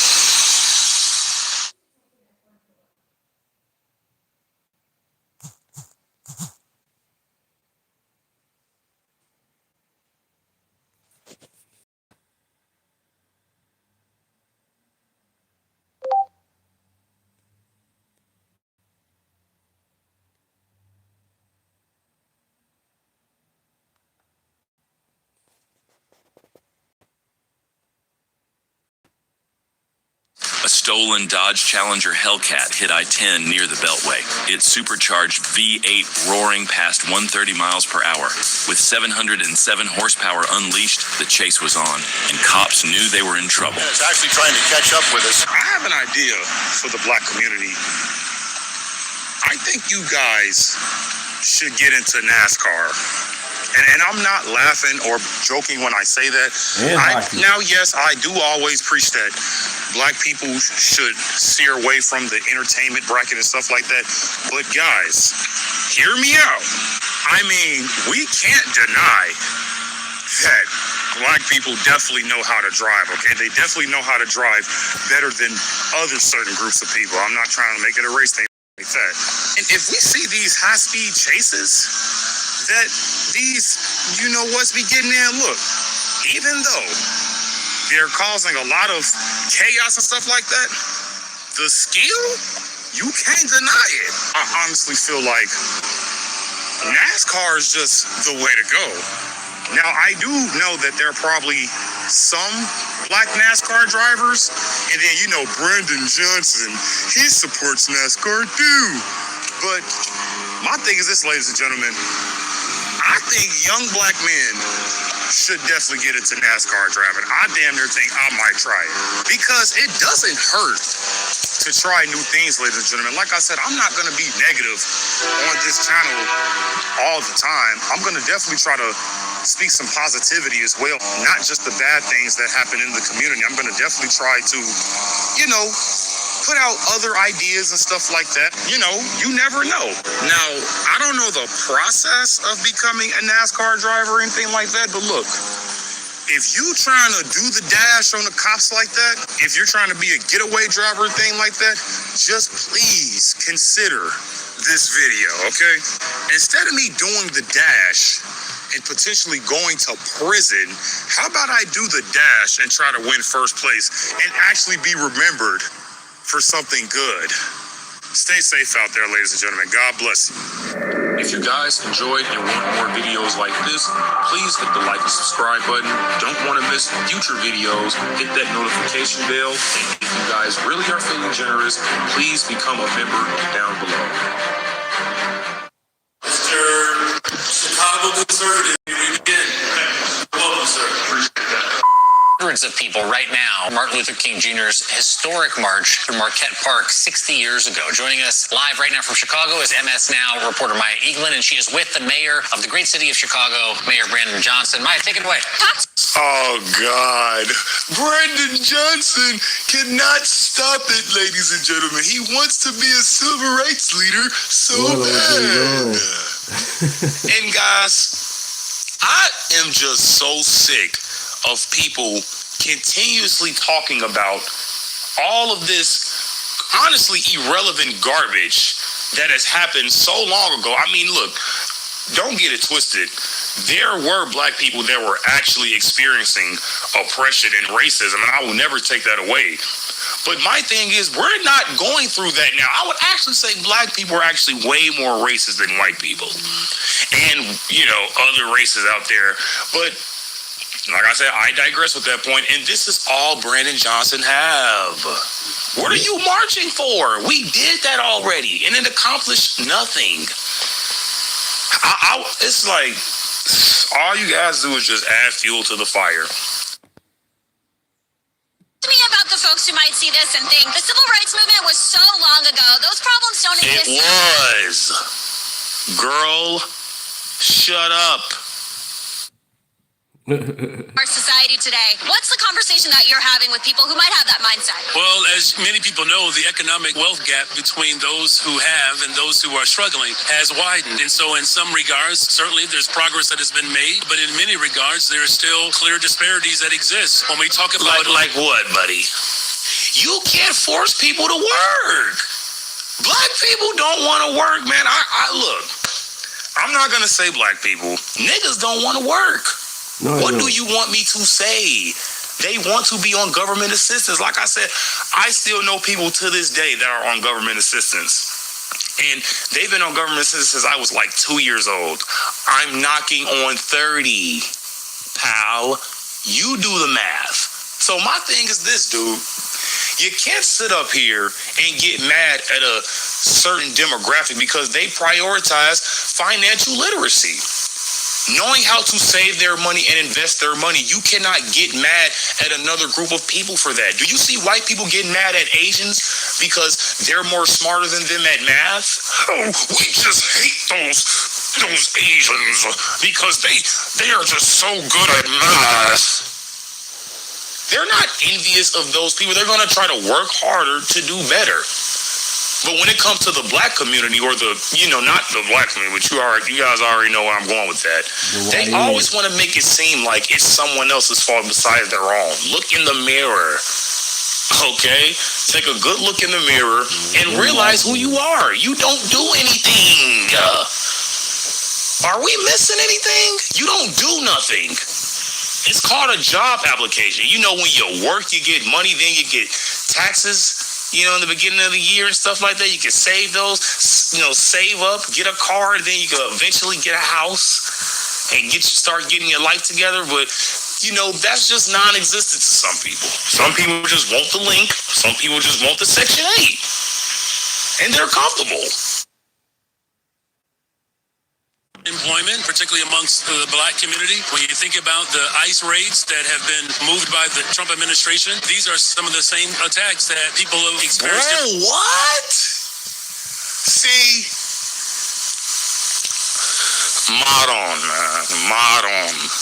Because now you're just saying stuff. What the hell does the Trump administration and ICE basically know people that are getting deported are black African Americans? What the hell are you talking about? They might be Haitian, which is why I literally think that there's something with Brandon Johnson when it comes to him being an illegal Haitian or something like that, but that's just an assumption, guys, okay? Don't run with that. But my thing is this, Brandon Johnson, you just went from the civil rights to Martin Luther King to Donald Trump to ICE. How? And then they really going with that dumbass story talking about ICE are taking black babies and black kids off the street. Nigga, are you cool? First of all, lawsuits, all types that was a of dad doing a skit with his son. Yep. You idiot. This is what I be saying, like, y'all are so dumb. And then the dad even came out and spoke out about it with his son right next to him, by the way. And they were literally just doing a skit. They were arresting each other. The son was arresting the dad, and the dad was arresting the son. What the hell are you talking about, Brandon Johnson? And you dumbass leftoids? Like, I just can't.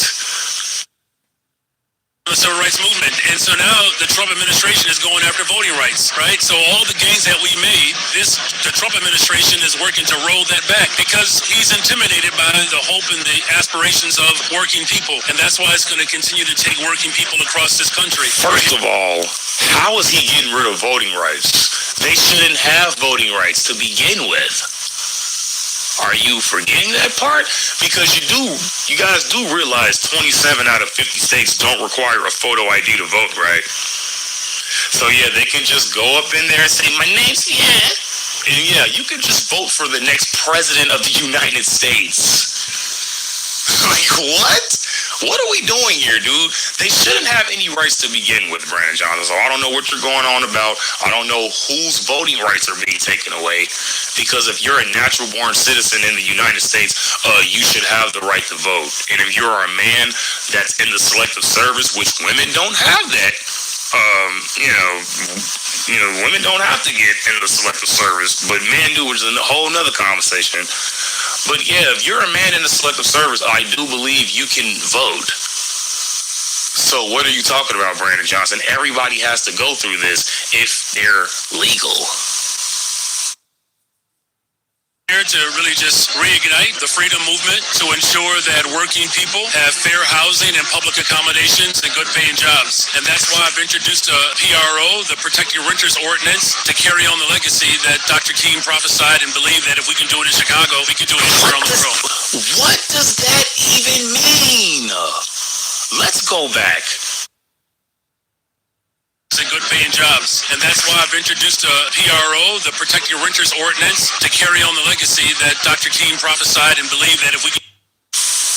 You're talking about an ordinance, but, it's because of Martin Luther King. What? Dude, give me a freaking break. And then I did see comment in the back.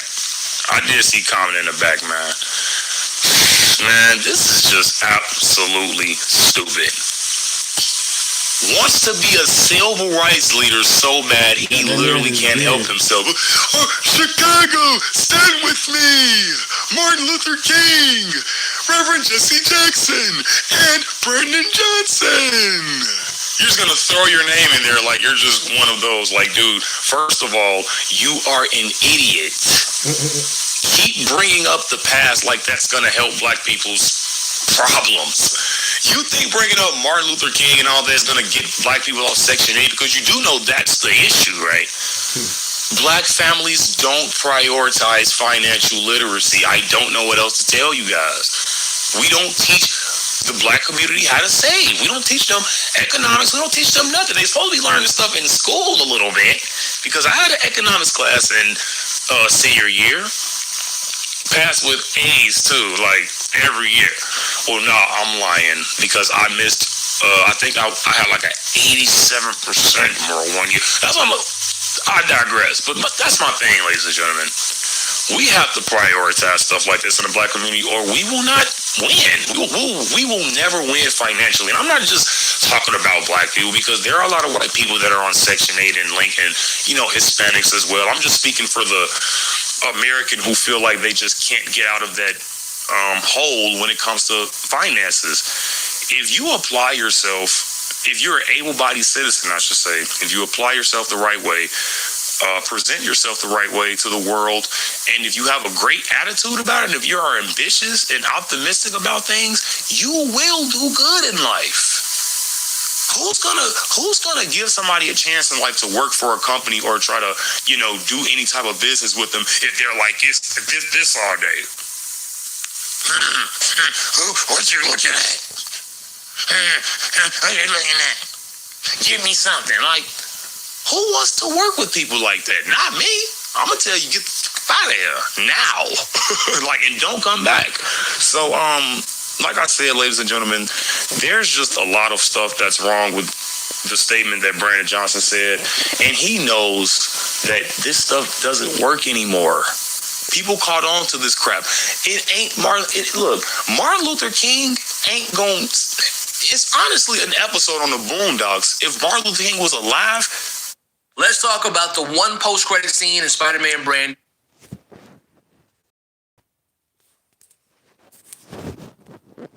Spider-Man's a good movie. Check it out. Good movie.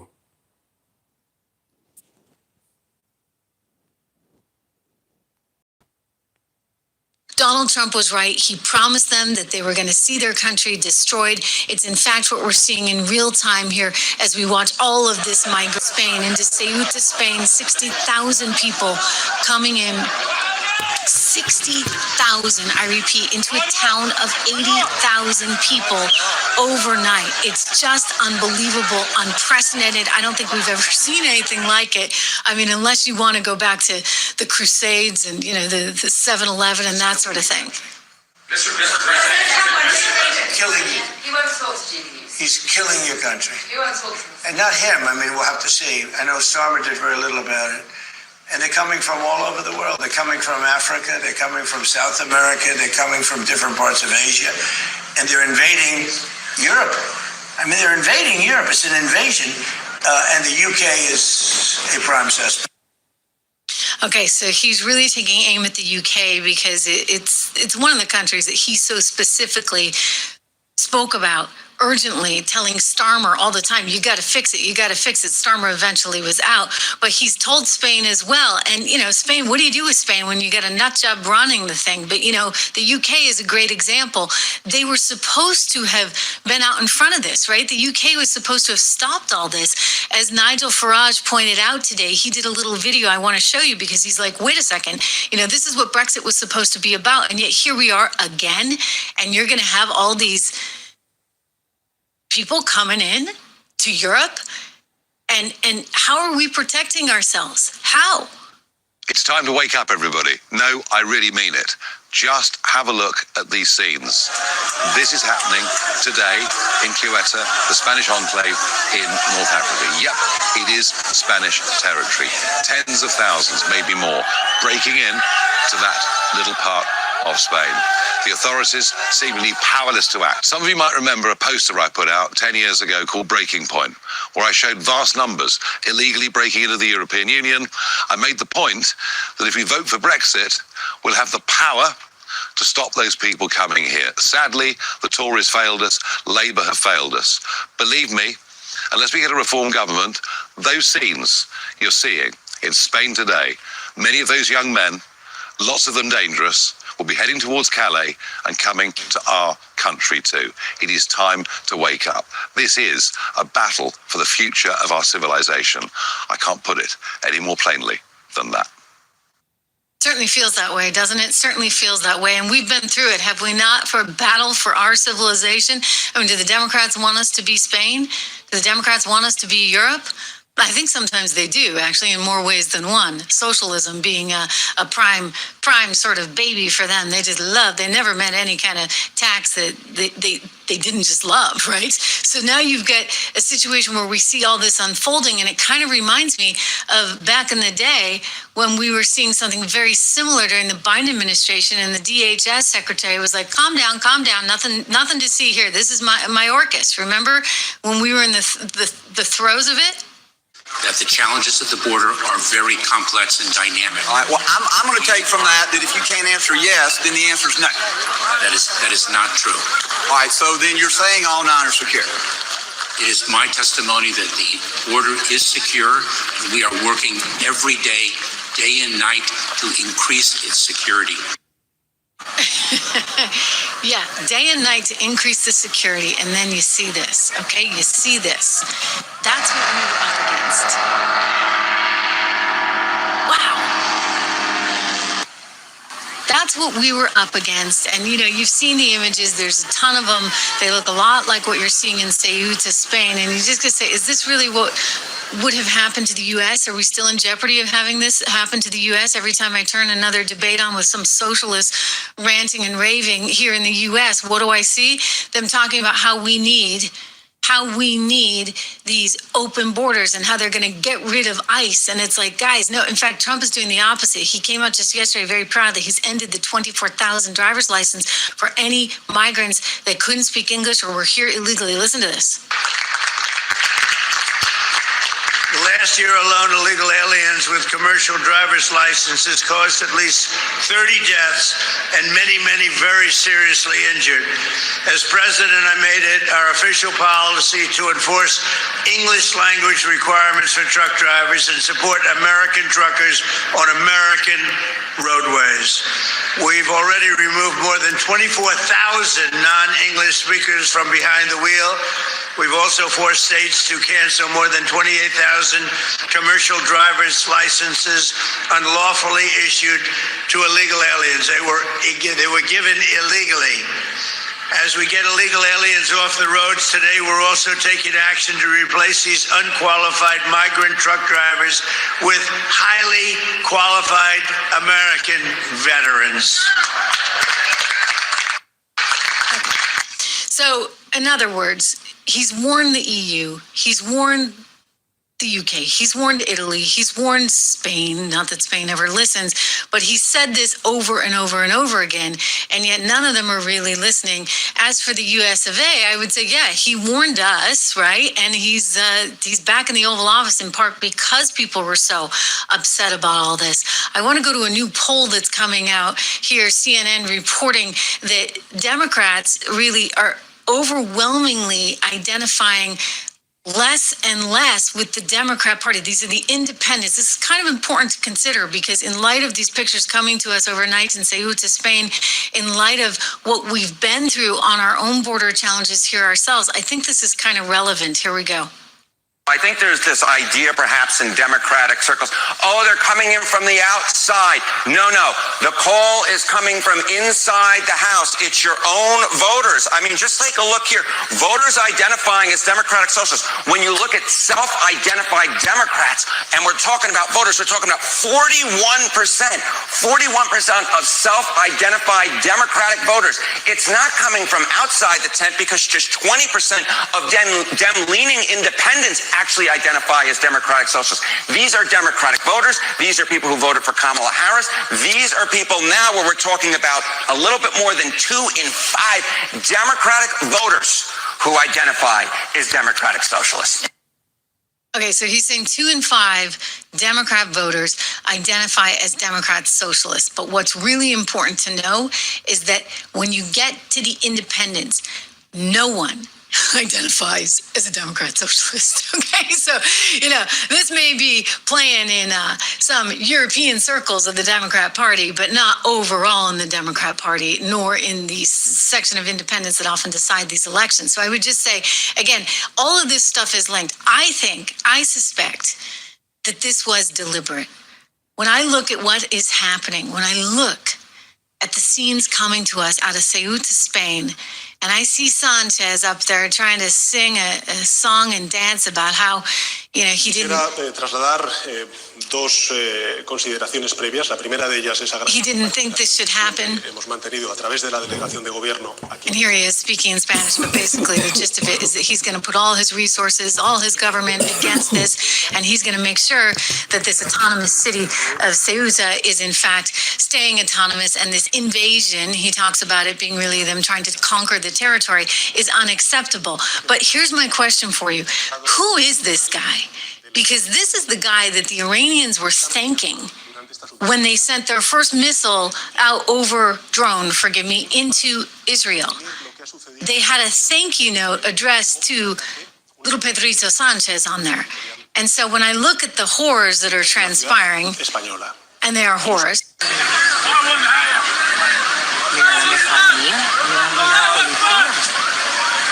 You hear this? They're saying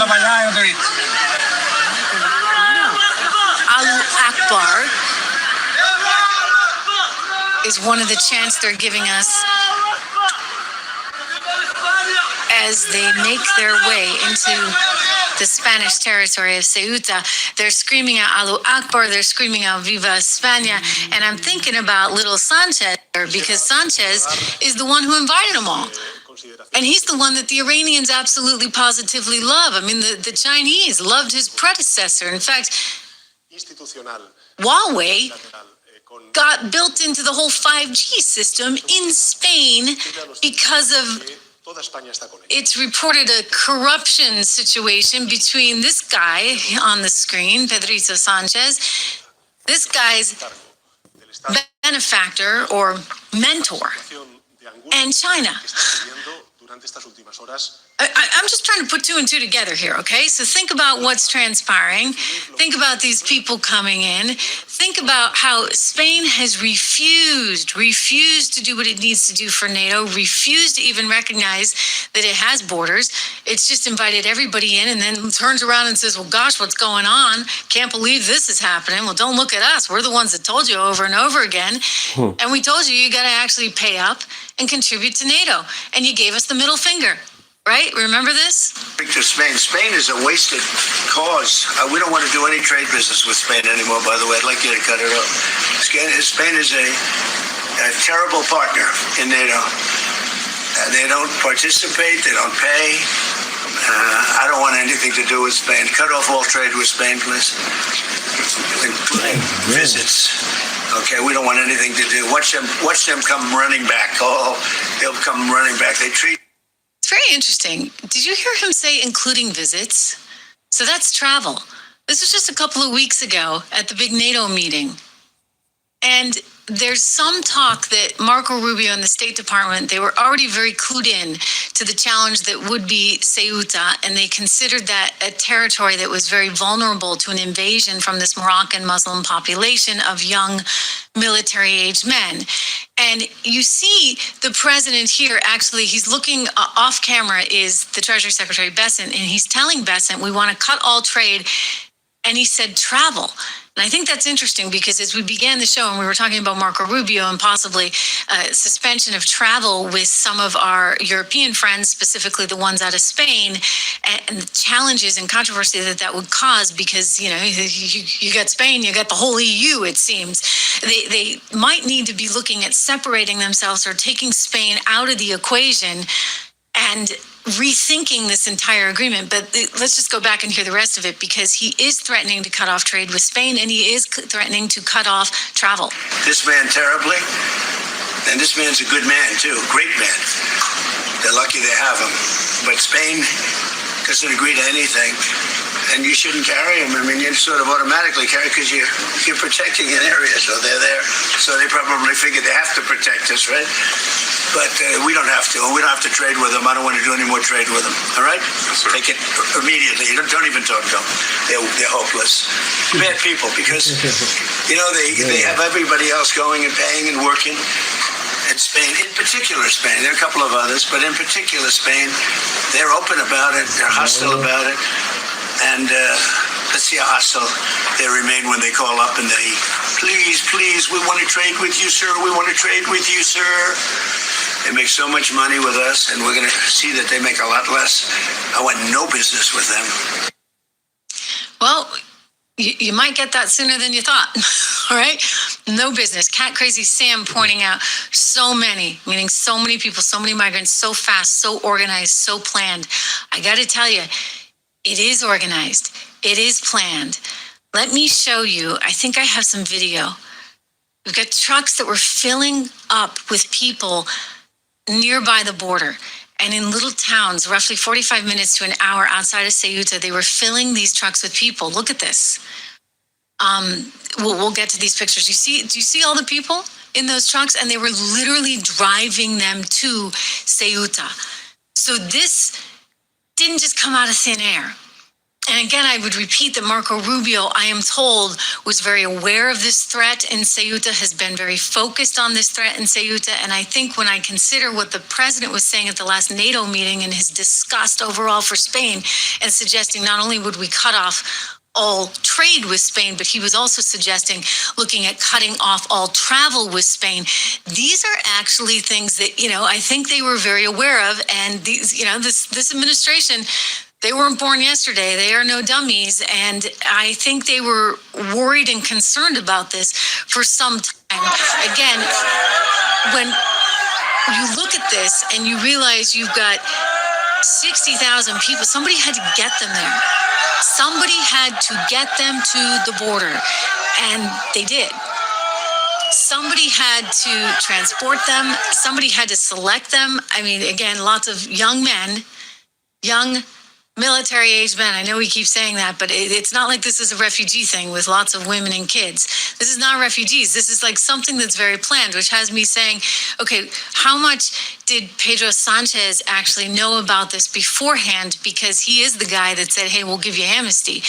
And when we consider that, just again, remember, it's like history repeating itself.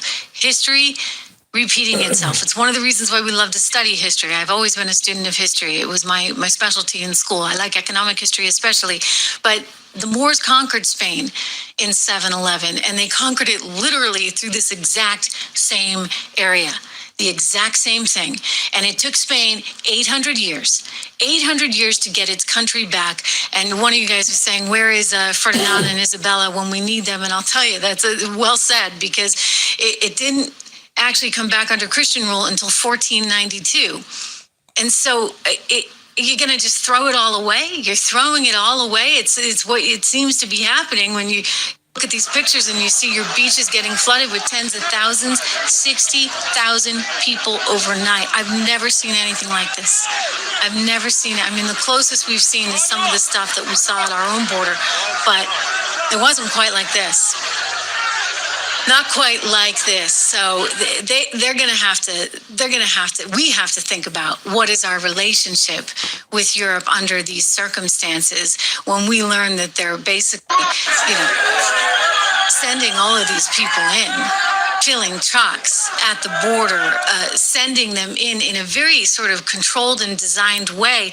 And this is, obviously a lot, but it's been going on since around the COVID time. It really spiked up during COVID, but it was actually going on even before that. I mean, if I show you this graphic, I want to show you, it's just a little rendering of all the illegal migrants that have been swarming Europe from the Middle East, from Africa, over the last decade, going up through 24. Take a peek here. We'll watch it together. It's really remarkable. And it started really, according to this, back in like 2008, 2009. And you can see it just gets bigger and bigger and bigger and bigger. And you also see how those numbers change of where people are coming from. Syria, Afghanistan, Algeria, Turkey, Morocco are the biggies. And of course, as we look at what's going on right now, a lot coming from Morocco. But you're not supposed to talk about this in Europe, right? You're just a crazy right-winger if you talk about this. In fact, I was looking at some video of this woke Spanish politician who's like, one of these, she's like a little Ma'am Dami. She must be one of his backup singers over there in Spain, singing away about how bad anybody is that contest this even for a second. She says, I want to ask you migrants and radicalized people, please do not leave us with all these fascists. And of course, we want them to vote, meaning the migrants. We've managed to get them papers. They're regular now. And next, we're going to get them citizenship or change the law so that they can vote. I hope that replacement theory, she said, can help us sweep into the country clean of fascists and racist people with migrants and working class people. Of course, I want there to be a replacement of fascists, racists, freeloaders, and I want us to do it with the working class of this country, no matter their skin color, whether they're Chinese, black, or brown, with all the working class comrades, as she actually says, comrades of this country. And sure enough, it seems to be exactly what she's getting, again, as we see all of these people coming in, leading us to kind of question, again, the motives and the planning that went into all of this. Because Sanchez is not doing this in a vacuum. You saw that young politician and what she was saying. We've seen what Sanchez has said. We've seen the policies he's enacted, inviting everybody there. And I would just say, okay, they're there. You're going to have a big old problem. The FCC chief is coming out against it. He actually sent this tweet out late last night. Disney is arguing to the FCC that its ABC show, The View, is a bona fide news program. Disney claims that its decisions are based on its newsworthiness rather than partisan purposes and thus exempt from political equal time rules. Again, if you're thinking about the fighting for the Western civilization, right? Maybe, granted, don't believe me, I'm a huge First Amendment supporter. But when it comes to news programs, they do have sort of a different code of ethics than, say, the entertainment shows. And this really is kind of an entertainment show. I think we all know that. And if it's not an entertainment show, let's go a little bit further and classify it as a show for the DNC, like it's an arm of the Democrat Party.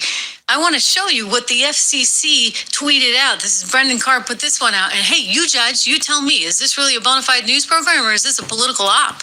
As long as Republicans are in power in the majority, there will never be accountability. There will never be checks and balances. There will never be oversight. And so if Americans want this to end, want the abuses of power checked, they have got to vote Democrats in November. White women, Republicans, I just read a poll that the suburbans are now voting Republican. That is like roaches voting for Raid. You're not voting for Republicans. You're voting for a cult. Remember that. I want Donald Trump to lose, and I don't feel like today's video has the economy argument. This is the kind of thing that I don't even know what to say anymore. If people still follow this fascist pig, then I don't know what else to say. 25th Amendment is time. It's time. It's ridiculous. It's the bill that would force people to have ID when they come to vote. Nobody wants to. It's called the Save America Act, which is ironic because it's really saving his behind. They are the Epstein file protection party. You'd be comfortable still voting for Graham Plattner if you lived in Maine? I was one of those people, and I said it. If I lived in Maine, I would have, plugged my nose, and I would have voted for him anyway. I think that we are in a time of existential crisis. We need to be realistic, and as a Democratic Party, we need to win. We need to get this country back. You know what to do on Election Day. You know what to. This is. We'll be right back. Vote red. Oh my gosh. Oh my gosh. gosh, like, I guess MAGA really needs Elon to be spending $100 million in a super PAC because it's got free advertising nonstop on airwaves owned by Disney and ABC every single day. I'm sorry, guys, that is not a news program. It's just not. Like, if you want to do that kind of commentary, you can do it actually on cable, no problem. You can actually do it all you want over here on YouTube. I dare you to come compete with me, Whoopi, over here on YouTube. I think I would, I'd win that battle. Anyway, when you are being broadcast over FCC, taxpayer-owned and controlled airwaves, then you have a duty via the 1934 Communications Act to actually present both sides. Or you're subject to a whole different set of rules. So I suspect what the FCC is going to rule here is that they are not a bona fide news program. They are not newsworthy. They're an entertainment show. And because they're an entertainment show, they're going to be subject to different rules, meaning they have to have two sides on. If they want to tout one side, they're going to have to bring on the other side as well. And I think that's kind of a healthy thing to do. Don't you? Tell me. I'm curious. Don't you? Yeah. Because we need both sides. I mean, we can't just keep having Jazzy Crockett on all day, for goodness sakes. Jazzy Crockett and her band of troubadours. The other guy, the little... Hey, Dakota, how you doing? Yep. Little Jimmy Tellerico. Remember him, Jimmy Tellerico, who's running against Ken Paxton there in Texas? Ken may need some of that money because apparently nobody's reaching into their deep pockets for Ken Paxton's campaign there in Texas. Anyway, Jasmine got to go on The View and Jimmy Tellerico got to go on The View. You think any Republican got to go on The View? No. Doing good. Been live streaming probably about like 2, maybe 3 hours so far. Everything good. Just want to, you know what I'm saying, educate the people. Highlight, you know what I'm saying, different things that's going on. These two were like doing handstands one day after another, and that was one of the things that kind of ticked off the FCC as well. But this lady, Jazzy, I get some news for her. You should hear her. This is the latest and greatest. She did some public appearance recently and she just can't help herself. I don't know if she's deliberately lying or she just is absolutely clueless and has no sense of reality. But for some reason, she thinks that the most educated group of people in the entire country happen to be Black women. Wow. I mean, well, if that's the case, then Jazzy, what are you fighting for? Because it seems like you got it all already, all those fancy degrees, right? You need to talk to any and everybody about voting because as they have the conversation about a monolith, no, we are not a monolith. But certain things apply to all of us. Number one, when they decided to go after quote unquote DEI, Black women, the most educated demographic in this country, somehow ended up the most unemployed out of everyone. Like that is whether you, I'm just saying, there are certain targets that don't miss any of us, no matter who we think we are. And as the next thing that a lot of you will most likely participate in will be the press conference from my big brother, Ben Crump, let me be clear about something. Big brother. The way that they investigate the travesties that happen to us, that is not something that only certain people endure. We are a monolith when we end up being targeted by law enforcement or when we end up being disrespected as victims and there is no investigation. So understand there is a baseline, no matter who you are as a Black person, that we all end up in the same boat. Okay, so she's kind of all over the place there, typical Jazzy style. But one thing that kind of stuck out at me is this idea that somehow Black women are the most educated group in all of America.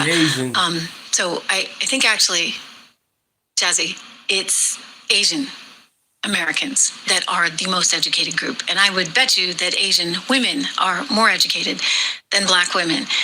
So Asian Americans tend to be the most educated. Now, if you're just comparing Black men and Black women, then yes, I would say that overwhelmingly you've actually seen more Black women go on to higher education than Black men. Now, there are a lot of reasons for that. I would cite family issues, the lack of a man in the home, a role model. These are things that are really important to having two parents in the house, right? You've heard me say this before. Very, very important to the economic and social foundation of a family. And so a lot of people in the Black community don't have that. Jasmine did, by the way. She benefited from that two-parent situation and yet is perfectly willing to strip it away from anyone else. I would just say, though, it's kind of amusing, right? Like, it's just sort of amusing that they make up these things and they think that, you're just supposed to nod your head and go along with it. Well, fortunately, she's gone, she's done, she's out of office. Couldn't happen fast enough or to a nicer person, right? Whoa, we get some serious stuff here going on overseas. NATO territory reportedly hit. Poland hit by a Russian drone. This is new video coming into us. I want to share with you the NATO territory hit with that Russian drone in Poland. And so this was recorded on this camera. I can hear it. Wow. So, there's some dispute over this. I think the Russians are not owning up to this. But Poland is saying it indeed was hit by this drone. Let's just watch this quickly.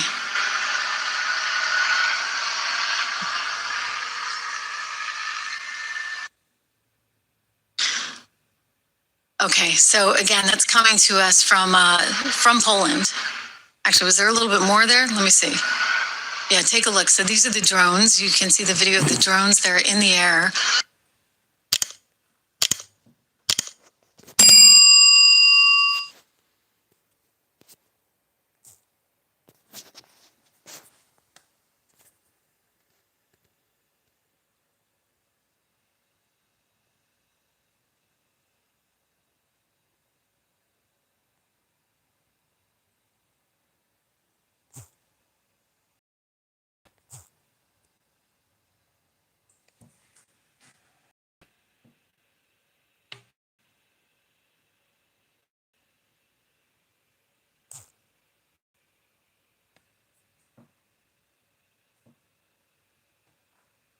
You want to vote for Republican? That's your right. You can vote for whoever you want. You want to vote for Democrat? Go ahead. I think you're both dumb, but I ain't gonna judge you. First, you can vote for this, you can vote for that, and everybody tells you what you want to hear. But at the end of the day, who's helped you? The American taxpayer dollars are getting fleeced from you. You're paying in, you're working your ass off 40, 50, 60, 70, 80 hours a week plus some. And your money's getting stolen from you. Oh, hey, we're going to send $30 million over to Pakistan for gender studies. Really? What the fuck do I care about Pakistan and gender studies? Oh, they want to send 20 billion or million here and 10 million here. That's your money. That's our money. That's the money that we're slaves. And the government just laughs in our face. And if you try to stand up to them, guess what happens to you? They crush you like a fucking bug. Excuse my language. That's what happens, though. They threaten you. The CIA, JFK was right. They should have been torn up into a million pieces and thrown into the wind. The FBI, ATF, all these three-letter agencies need to be disbanded and discarded and torn apart. All of them. CDC, every one of them. Every one of them. Not one of them has benefit of the American people in the last 50 years. Not one of them. And if you can show me proof that they have, my ears are wide open. But it's just not a fact. They have raped the American taxpayer. We are common day slaves. And you guys have been so fucking brainwashed and conditioned, not all of you guys, but most of our society, that you just go along with it and say, oh, well, it is what it is because that's what they told us it is. No, you fucking sheep. Jump off a cliff, you lemmings. Stand up. Why do I have to pay a government taxes to send money over to Pakistan for gender studies? Fuck that shit. Why am I financing Ukraine's war? Fuck them too. Why are we sending over $20 billion a year to Israel when they get free health care and they get child credit, they get $1,500 a month per child, per child. Oh, and we all sit here and we suffer, right? And you just go along with it like, oh, that's fine. This is just what it is. You fucking people with your rose-colored glasses are killing us.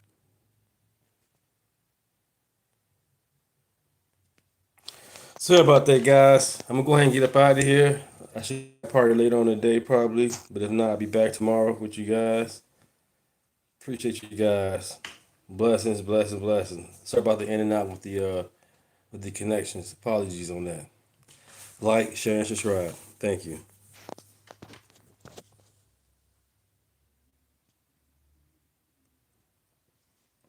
And I also have a Discord. I'm gonna make sure I post that as well.